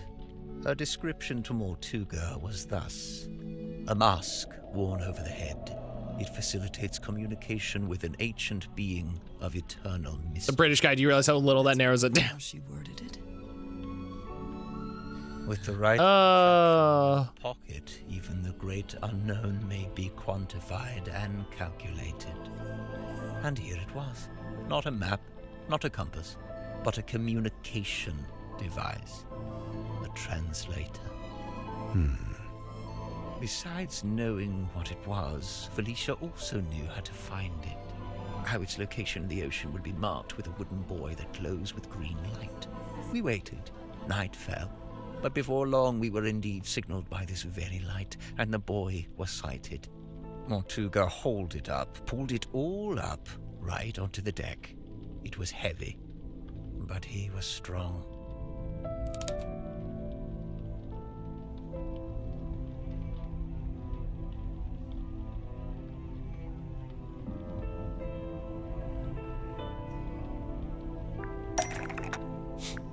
He pulled up the bell. The bell and the cauldron locked together to form that single shape. Mortuga went to unlock it by himself, but Felicia cautioned him against it. She warned that it could be dangerous to stand so close, as the mechanism would be surely powerful. And so they unlocked it together, taking a handle each. Felicia took the mermaid's tongue from within the cauldron. Did it have the coral and the gemstone eyes? Yes, they were attached. And what about the necklace? Felicia had it around her neck. She'd come prepared, clearly. Did she use it? Yes, I watched her do it. She used the necklace key to wind up the mermaid's tongue and placed it over her head. Felicia spoke through the mask. Her voice was changed. The mermaid was summoned. Entranced, I rushed out onto the deck and leaned over the side. Mortuga clambered up to the wheel in an attempt to steer us away from harm. The mermaid reached out and grabbed the wheel. And Mortuga's right shoulder? Yes, of course. His fingerprint mark. Mortuga held fast, but a portion of the wheel broke off and fell into the ocean. With her other hand, the mermaid grabbed the mast, almost snapping it in two. The ship buckled and I was thrown off the side into the ocean. I was underwater, but I was held in place by a hand, her hand. She was speaking to me, but it was a language I could not understand. I wanted so That's a big lady. much to understand. Mm-hmm. Sensing the disconnect, she let go. A moment passed, a lifetime. I became vaguely aware that I was about to drown, but I didn't want to leave. It's not a tattoo? No, they mentioned several times it being something of some sort of effect. By its intervention, I was reminded of my earthly existence, my life beyond this singular moment. I was overwhelmed with a cowardly desire to return to the surface, to see the sun, to live, to breathe. I grabbed onto the broken wheel and let it carry me up to the surface. The mermaid was nowhere to be seen. Neither was the dearest Selena. Wait, the wood from the broken wheel. Mm-hmm. It eventually became Cornelius Kane. Correct. It has been my earthly tether, the feel of the wood in my hand, a tangible reminder of that desire I once felt to live and to breathe. But what happened? Weren't you stranded in the ocean? Somehow the currents carried me back to the Silkworm coast. I took the broken wheel piece back home and fell into a deep sleep.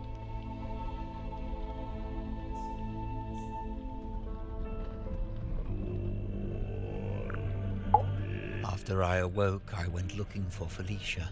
Not Mortuga. No, Felicia. Felicia had been the one wearing the mermaid's tongue. Correct. Given what I knew of its function, I surmised she may have understood what the mermaid had said to me. I went to the Stone Top Inn, but Felicia was not there. I searched through the empty building until I came to Mortuga's room. I was encouraged to see that he had at least retained the wooden boy and the iron bell. Mortuga was in his bed, asleep. He looked ill, weak. I woke him up. I asked him about the mermaid's tongue. What had happened to it? Where was it? At first, Mortuga said nothing. He merely looked at me. He told me that he and Felicia had locked it away in the cauldron and thrown it back into the ocean. He said they'd kept the wooden boy so that nobody else would ever be able to find it, and they'd kept the iron bell so that even if someone was to come across the cauldron, they wouldn't be able to unlock it. I was horrified to learn this. My only chance of summoning and communicating with the mermaid lost beneath the waves. Or so I thought. Did you ask about the necklace key? Mortuga hadn't mentioned it, and I did not ask about it. At that time, I simply assumed it had been left in the mouth of the mermaid's tongue and thus would be in the cauldron. I demanded that we take the dearest Selena back out on a second voyage to recover the sunken cauldron. Mortuga said it was impossible. For one, the dearest Selena couldn't recover it from the bottom of the ocean if it was not attached to the boy. And secondly, Felicia had decommissioned the ship and it was being taken apart at the shipyard. In explanation, Mortuga handed me a folded piece of parchment. Indeed. It had inscribed a note from Felicia. She was to be leaving town immediately. She did not say where she was going. Mortuga told me he had slept through Felicia's parting visit. He was distraught over it, heartbroken. With a desperate look, he asked me if Felicia had also come to visit me on her way out of town. I told him yes, she had. Mortuga's eyes opened wide. Did she say where she was going? I must know. I have to know. I told him yes. Yes, she told me where she was going and she'd given me the address. His eyes widened further. Give it to me. I need to know. I'll go after her. I told him I would, in exchange for the mermaid's tongue. Mortuga told me again how it was impossible. There's no way. It's lost. You need to let it go. I didn't want to hear it. I left the inn still clutching the deeds. I went down to the shipyard and spoke with Donovan Drummond. He had begun taking apart the dearest Selina. I inquired about purchasing Drummond's unused submarine, the Seafoam submarine. He told me he would be willing to part with it, but it had never been finished. In order for it to be seaworthy, it would need several new parts that would take a long time to build. However, I was determined to find a solution.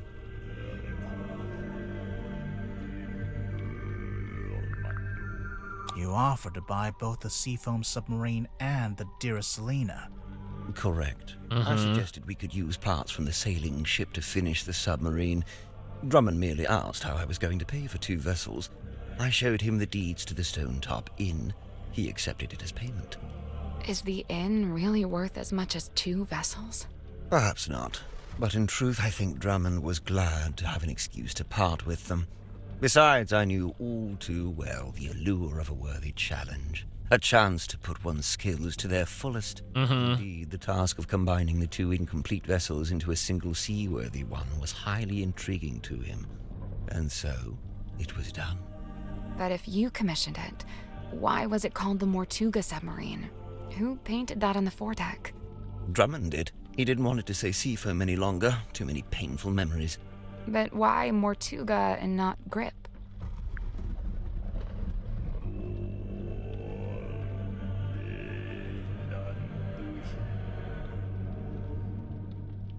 Because Grip paid for it with the inn deeds, which were in Mortuga's name. Right. Drummond assumed I was merely acting as intermediary for Mortuga, the true buyer. Did you tell Mortuga what you'd done? I told him of my intention to return to the ocean in a submarine I was having constructed. He wasn't happy about it, but the submarine took months to complete. That was enough time to convince him to come with me and help search for the mermaid's tongue. He only came with you because you were pretending to know where Felicia had gone, and you were withholding it from him. Correct.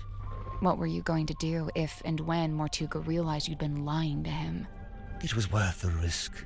There was no question of leaving the mermaid's tongue at the bottom of the ocean. But it wasn't lost in the ocean. Mortuga had it the whole time. Correct. As I had lied to him, he had lied to me.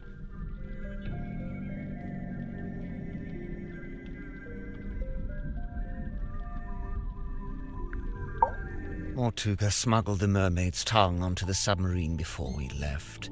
He didn't want to leave it behind, but he didn't want me to know he had it. Smuggled? How?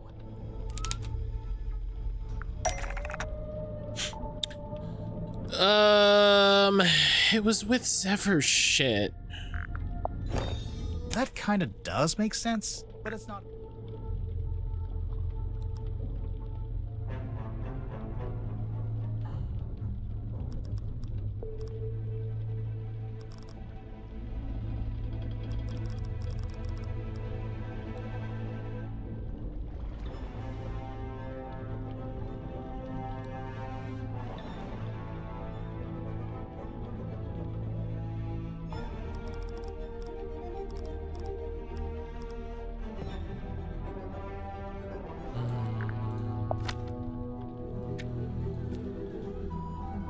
Mortuga sent me. There it is. Inviting me to join him on the submarine. Grip, did you know he'd done that? Mortuga told me he was going to bring somebody else on board. An old friend, a collector of occult curiosities who might be helpful. But I didn't want anyone to know what we were doing, or what we were looking for. I told Mortuga not to mention me in the letter. I followed Mortuga's instructions precisely. I arrived in Silkworm and went into the Stone Top Inn, where I found the locked cauldron.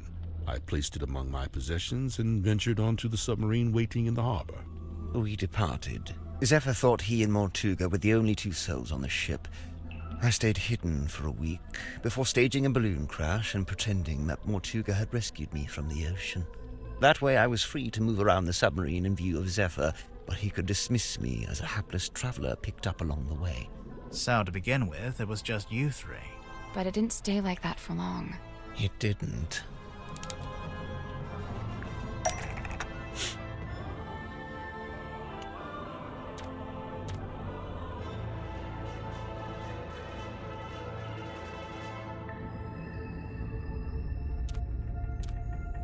Grip is pissed. There's so many people.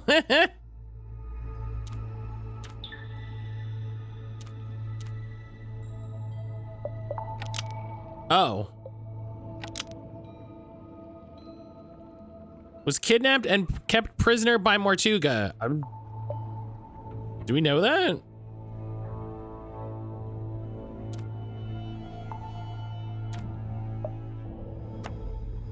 Oh.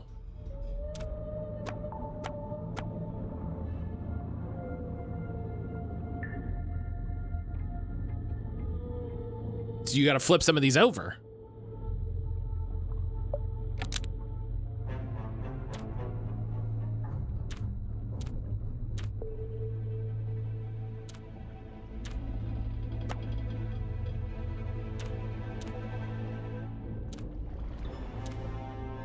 Ba-da-dum. This sounds like we're listening to like Lord of the Rings.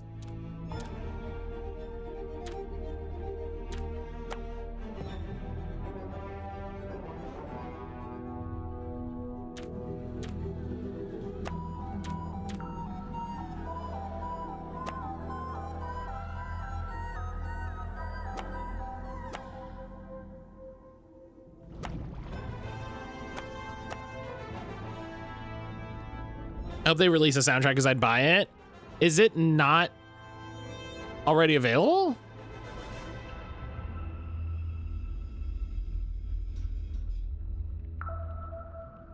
Oh, it's not. Oh, the other ones have been on Steam.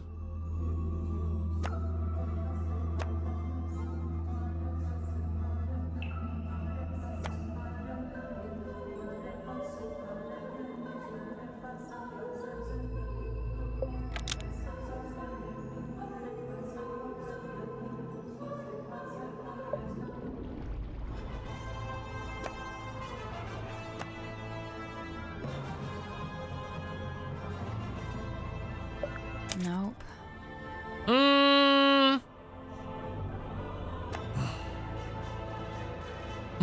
Performed a magic act for Mortuga, which appeared to make him miserable.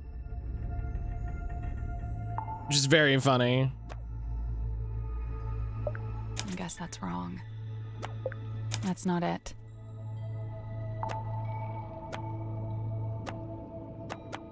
Oh, there's little check marks. Well, okay, that's funny. About the long and short of it. No. What? You can't leave it like that. That's funny. Them with misconceptions. You should tell them what you know, all of it. What do you mean? Misconceptions? Maybe one or two, yeah.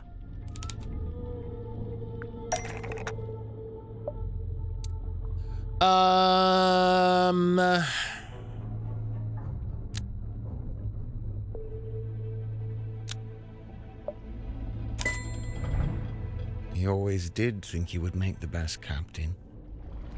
And he did want to leave. But he couldn't. Not without the information he so desired. That explains why it felt like he was so stuck to the sub. Not just that. I was like, is he cursed? Since it turned out he had the mermaid's tongue on board the entire time, I don't think he wanted to leave me on the submarine with it. He didn't want me anywhere near it. Well, sure, that was a good decision, though. He was trying to protect you. I'm aware. Okay. Cynthia became captain because of the command contract. It has another page we discovered inside the black box. While it's true Mortuga did decide to create... No, we discovered it inside the message in a bottle. While it's true Mortuga did decide to create the command contract after Cynthia showed him...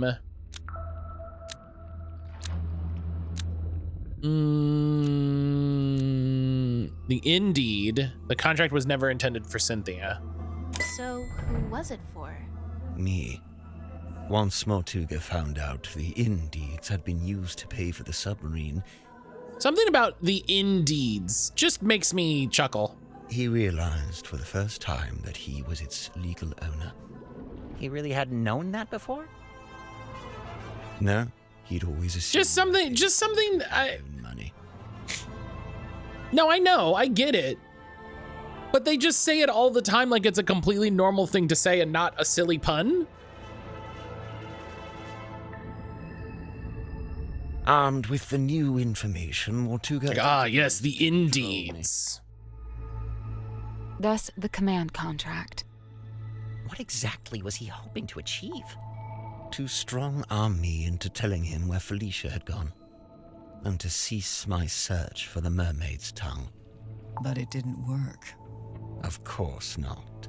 Oh, excuse me. Wasn't Mortuga supposed to be paperwork averse?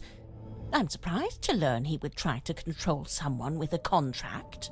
Where would he even get an idea like that? That's my bad. I ended up telling him all about contracts, you know.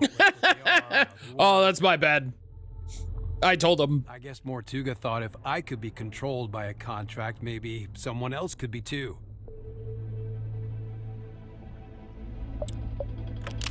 Okay, Worman was lured onto the submarine by the handwritten letter, but it wasn't actually by who it claimed to be from.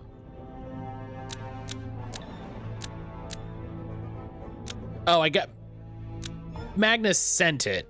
He'd hoping Worman would have information about Felicia Stonetop. Wait, so Mortuga wrote the letter? Well, Tadpole wrote the letter, but... Not exactly. Yeah. It was his idea, but he wasn't one for writing by hand, so he asked me to do it for him. But why Ibis? Mortuga didn't want to reveal too much in the letter, so he had the idea to pretend to be a neutral third party. We learned about Ibis from that newspaper page, but it just needed to be someone you would listen to. Honestly, I'm surprised it worked. Huh. This explains why Mortuga kept asking about my father. Oh yeah, I was wondering about that. Were you able to tell him anything? Afraid not. I haven't spoken to my father in years. Do you think he would have known anything about Felicia? About what happened to her? It's possible.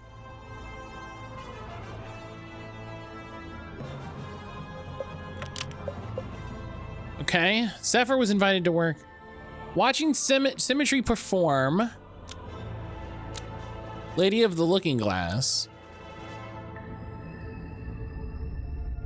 Did not make, Oh no, the Stargazing Girl. He was already miserable because he had just found the morning envelope which informed him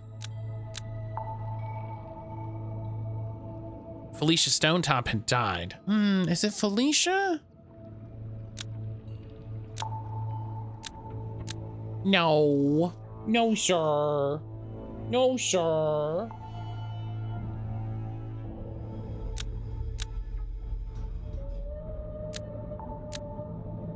Yeah, that's what makes sense. I'm sorry, Grim came and scratched at my chair and I have to, I'm trying to stop him from scratching it. See? I told you. You didn't make him sad. He just learned about the death of his beloved friend. What I did, it was... You didn't know? The murder victim of the last game was Worman's half-sister. Yeah. Symmetry, let it go. Your anguish. Yeah, I love you get a little... the little drawing on the thing. That was great. That goes for all of you. Mortuga's actions, his decisions, all motivated by that same singular desire. It was all in effort to locate Felicia Stonetop. Her. Likewise, it transpires that Godric's actions were also motivated by a singular desire. To commune with the mermaid. Her. And when they opened the black box and found the mourning envelope, found the necklace key, it all came to an end. Well, what are you waiting for? Go ahead, open it. Godric, I really don't know why you're here. This doesn't concern you. I bet it does. I'm to believe the box may contain information on Captain Stonetop. Even if it does, it is wholly unrelated to our unfortunate voyage. I'll be the judge of that. There could be anything in there. Listen. There could be anything in there. Shake it like that. Besides, it doesn't open that way. It slides out at the side. Let me do it. What's all this? A scroll? An envelope? There's something inside. Wait. What's this? We both know what that is. That's Felicia Stonetop's necklace, isn't it? Isn't it?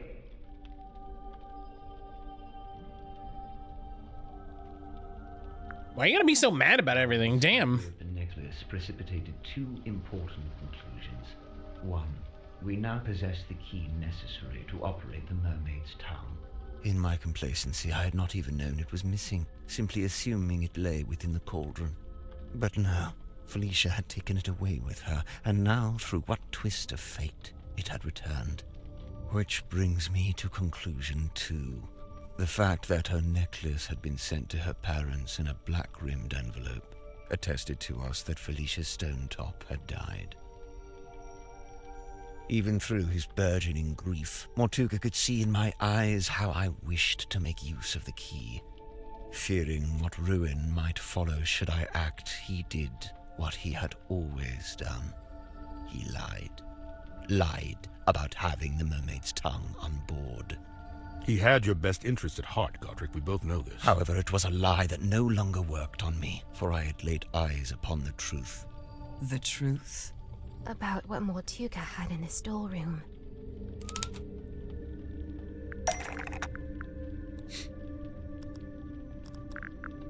The poster. Correct. I had seen Symmetry's drawing of the cauldron. He asked me to change it. I was going to change it. So now you had everything you needed. The key, the bell, and the mermaid's tongue itself, albeit locked in the cauldron. On that note, I had also surmised Mortuga's reason for rigging the iron bell onto a winch above his desk. I concluded that he had set it up this way so that he could unlock the cauldron and access its contents himself. You think he wanted to use the mermaid's tongue? You'd like to suggest Mortuga would be immune from such things, hmm? I concede it may have been an alluring prospect, but this is fun. Actually choosing to act, it displays a dangerous hubris. Well, maybe he just... This is fun. ...to get to it, but not actually use it, you know? Grip, did you actually accuse Mortuga of wanting to open the cauldron? Of wanting to use the mermaid's tongue? I did, and he flatly denied it, which caused an argument. Truth be told, we were both sick of each other. The last vestiges of our mutual decorum fell away. He attempted to shut me down with cold logic, insisting that it was not possible for one man to simultaneously turn both dials on the iron bell. Wait, is that true? Kinda. Depends how big you are, how wide your arms are.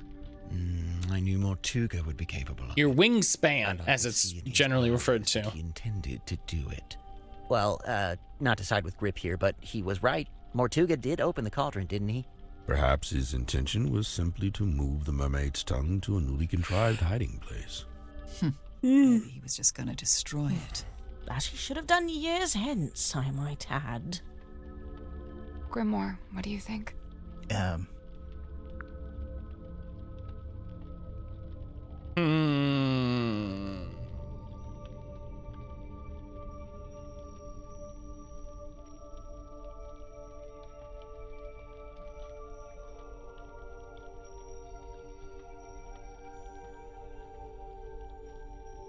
I think he wanted to use it, but in like the Lord of the Rings way, right? Where he's like, I can't not give myself the opportunity I think to he wanted use to it. Use the mermaid's tongue. Whatever the reason, I knew it was only a matter of time. And what's more, following our discussion about the mechanism of the iron bell, I understood the specific physicality of the task ahead of him. Physicality? In order to reach both dials, Mortuga would need to hold his body close against the iron bell, His head, his neck, would be right up against the mechanism. Overcome with frustration and grief, Mortuga had left the room. He had left me with the necklace key. I felt it in my hand, the metal cold and sharp.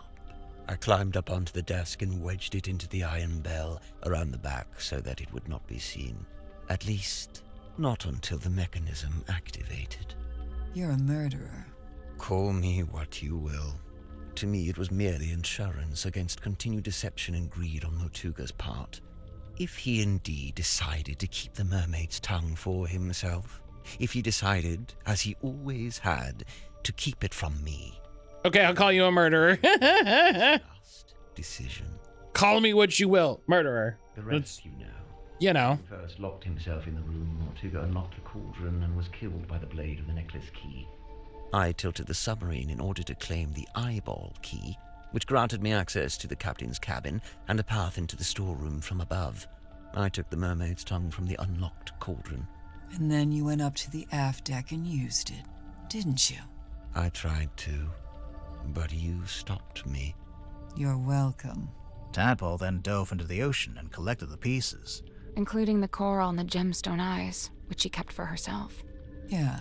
As for the mask itself, I just left it in my room. And I took it when I later visited the room to collect hex from the dome tank.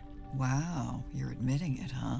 I admit I moved it to a more secure location, ultimately a wise decision, wouldn't you say? Oh god, I'm just in time for the big reveal. Jackie, hello. It's not there anymore, is it? It's right here. It's dark. Oh. Grip turned off the lights. Someone grab him!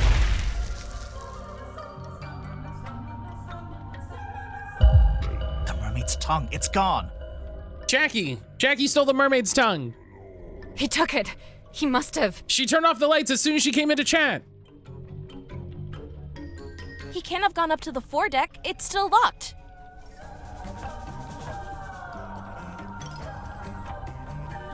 He went to the aft deck. What about the aft deck? Let's go. Maybe we can catch him.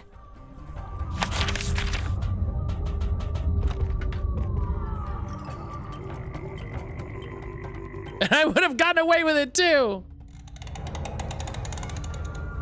Jackie, how you doing? Hope you're having a good Monday. Never you pesky streamer.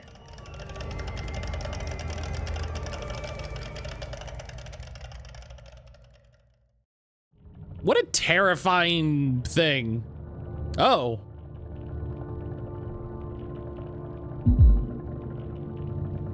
He's wearing it. Are we too late? The fact that it's still spinning is terrifying. I don't... I haven't played this, but this guy is giving suspect. What? Wait, where's he going?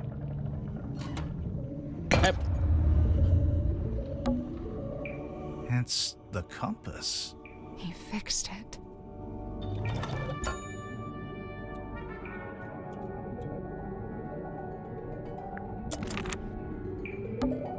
What's he going to do? Should we follow him? I don't... Let's leave the super important artifact on the table unattended. I don't see how anything bad could happen. Can you see him through the window? You know, classic.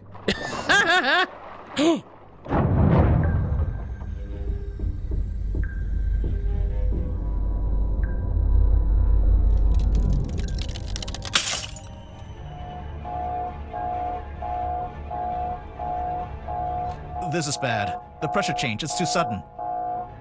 The submarine's not... Wait, what's that? Do something, Cornelius! The radios. It's fine, just a stick. It was too fast. It must be coming from the control room. Let's go. We're being held down. Do something, Cornelius. The submarine can't take it. The controls are going crazy. Wait.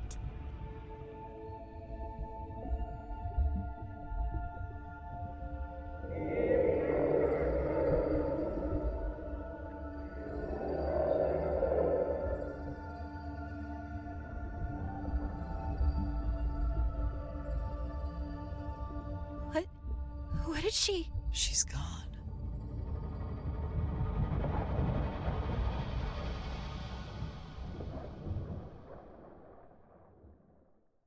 She let us go.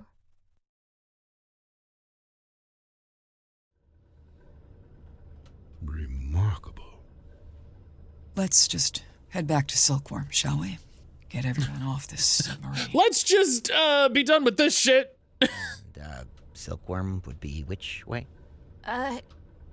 We got moved. I don't know where we are. No stars, no moon. I don't know which way north is. Hey, guess what? Present a clue.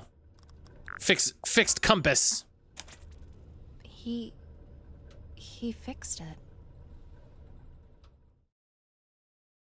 Just slap that bad boy in.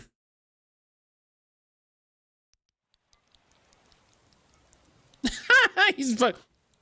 This was bullshit. I better get hazard pay.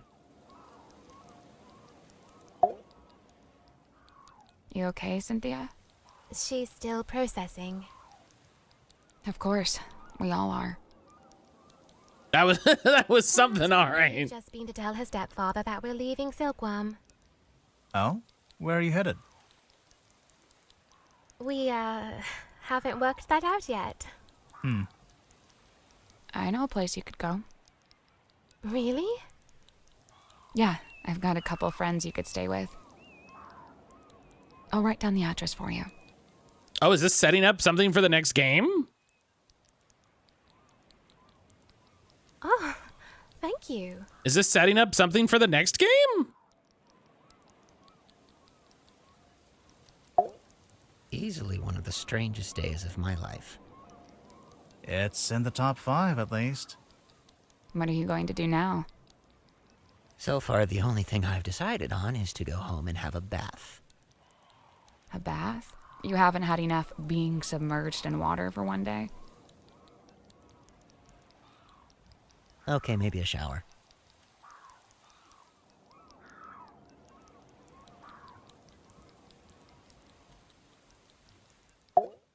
Catching up on your text messages? 0 missed calls. Can you believe that? 0. That is wild. Devastating. Not even from Vanderpeer? I'm writing him a message now, giving him the deets. A very selective version of the deets. Smart. Won't be happy to finish this, but you're further than I am. Have fun. Kira, I hope you're doing well. We're literally almost done. I don't know about you, but I thought that was all very interesting. Yeah, I would have to agree. You must be pleased. You've come away with a new story to tell around the campfire. Quite right. I'm not sure it would be wise to tell too many people. Oh, don't worry. I'll change all your names to protect your privacy. What are you going to change my name to? Detective Galathorn. Oh, that's pretty good. Wow, I love it. I'm almost afraid to ask. Sybil. Yep, this conversation is over.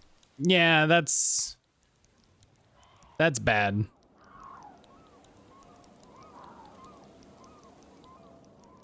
Moon, I'm gonna blab anyway. Yeah, Moon. Oh, I'm telling everybody.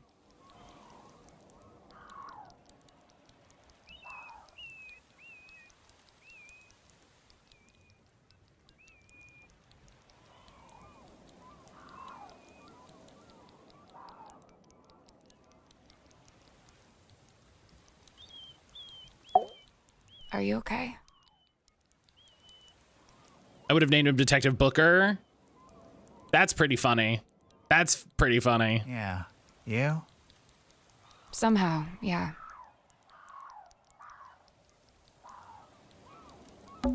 That was the weirdest submarine I've ever been on. And the last? And the last. Well, listen, don't count your chickens before they hatch. I guess so, huh? Well, Oh, sure. the submarine went back down. Human perspective permanently and irrevocably shifted, but hey, what's new? But what about Grip? Did he die or what? I mean, you know?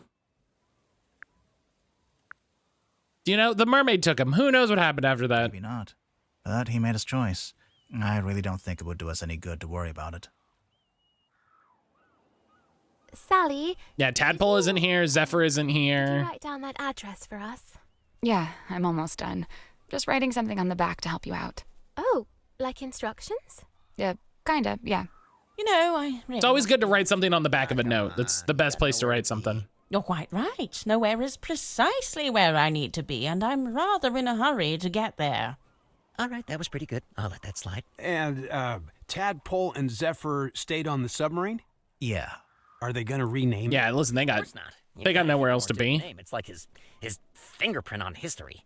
You say that, but by all accounts, he actually didn't like the submarine very much. That's true. It wasn't his choice to be there. He spent all his time trying to work out how to leave. Well, yes, all right. I can see that. I'd say his fingerprint is right here. It's all of you. It's Symmetry, it's Cynthia, Tadpole, Zephyr, everyone he was kind to, everyone he helped. Dude, that's real. But what about the mermaid's tongue? What about it? Yeah, what about it? Still don't really know anything about it. It's the friends we made along the way. What? It's good that we don't know. It's right. The mermaid's tongue is a shameless shortcut, a trap for the impatient and the dissolute. But you don't want to know what the mermaid said? Oh, I want to know. But as I stand before you now, I can't know. You understand? That's just the way it's meant to be.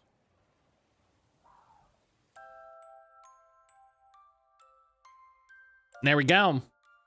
Sounds like we solved the mystery, but only kinda. I mean, we solved the mystery of who killed the guy. And everything after that, well, that's... Worman announced he wasn't going to write the sequel to the novel. Dirk was subsequently released from his contract with Wit and Whimsy. Mariana Moon, avoiding all questions about where she was headed, simply disappeared over the horizon. Yeah, that sounds about right. She just wanders off. She just wanders off. Madam Tadpole became captain of the Mortuga submarine. Dr. Zephyr stayed on board to continue his research, newly inspired by what he'd witnessed. You're sure this is the address Sally wrote down? Yeah, it must be. She wrote something on the back, too. Oh yeah, what was that? Instructions? It's a little poem. You should read it. Me? You're the poet. No, you read it. Okay. Eavesdrop what the stars are saying, earthly tethers slowly fraying, floating, helpless from the worst of jealous hunger, selfish thirst. Take a moment, kneel and meet the flowers growing at your feet. Oh, look at this. This is cute.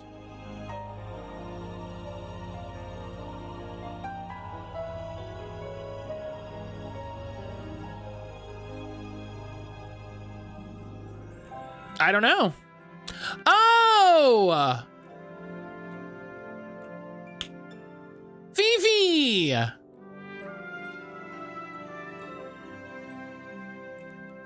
Are we just making a home for wayward girls?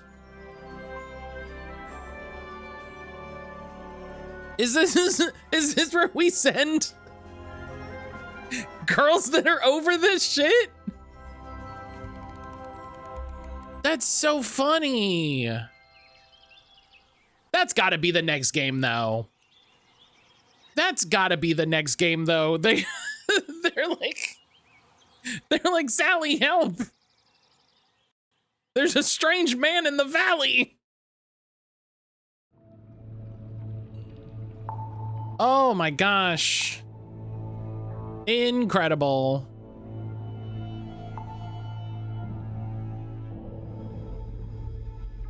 I was so excited about finishing. I'm glad we could finish and then have a break to recover. Oh, I'm missing achievements. I'm missing achievements.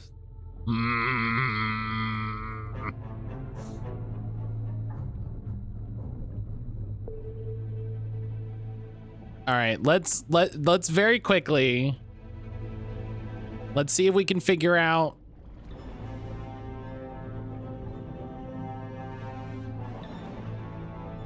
Okay. One of them is called Sally. We've been over this. Okay. Yeah, no, I am overdue. You're absolutely right. You're absolutely right. All right, I'm gonna take my break. But we have finished this. When we're done with the games, we'll look at it and we'll see what's going on. But I'll see everybody back here in just a little bit.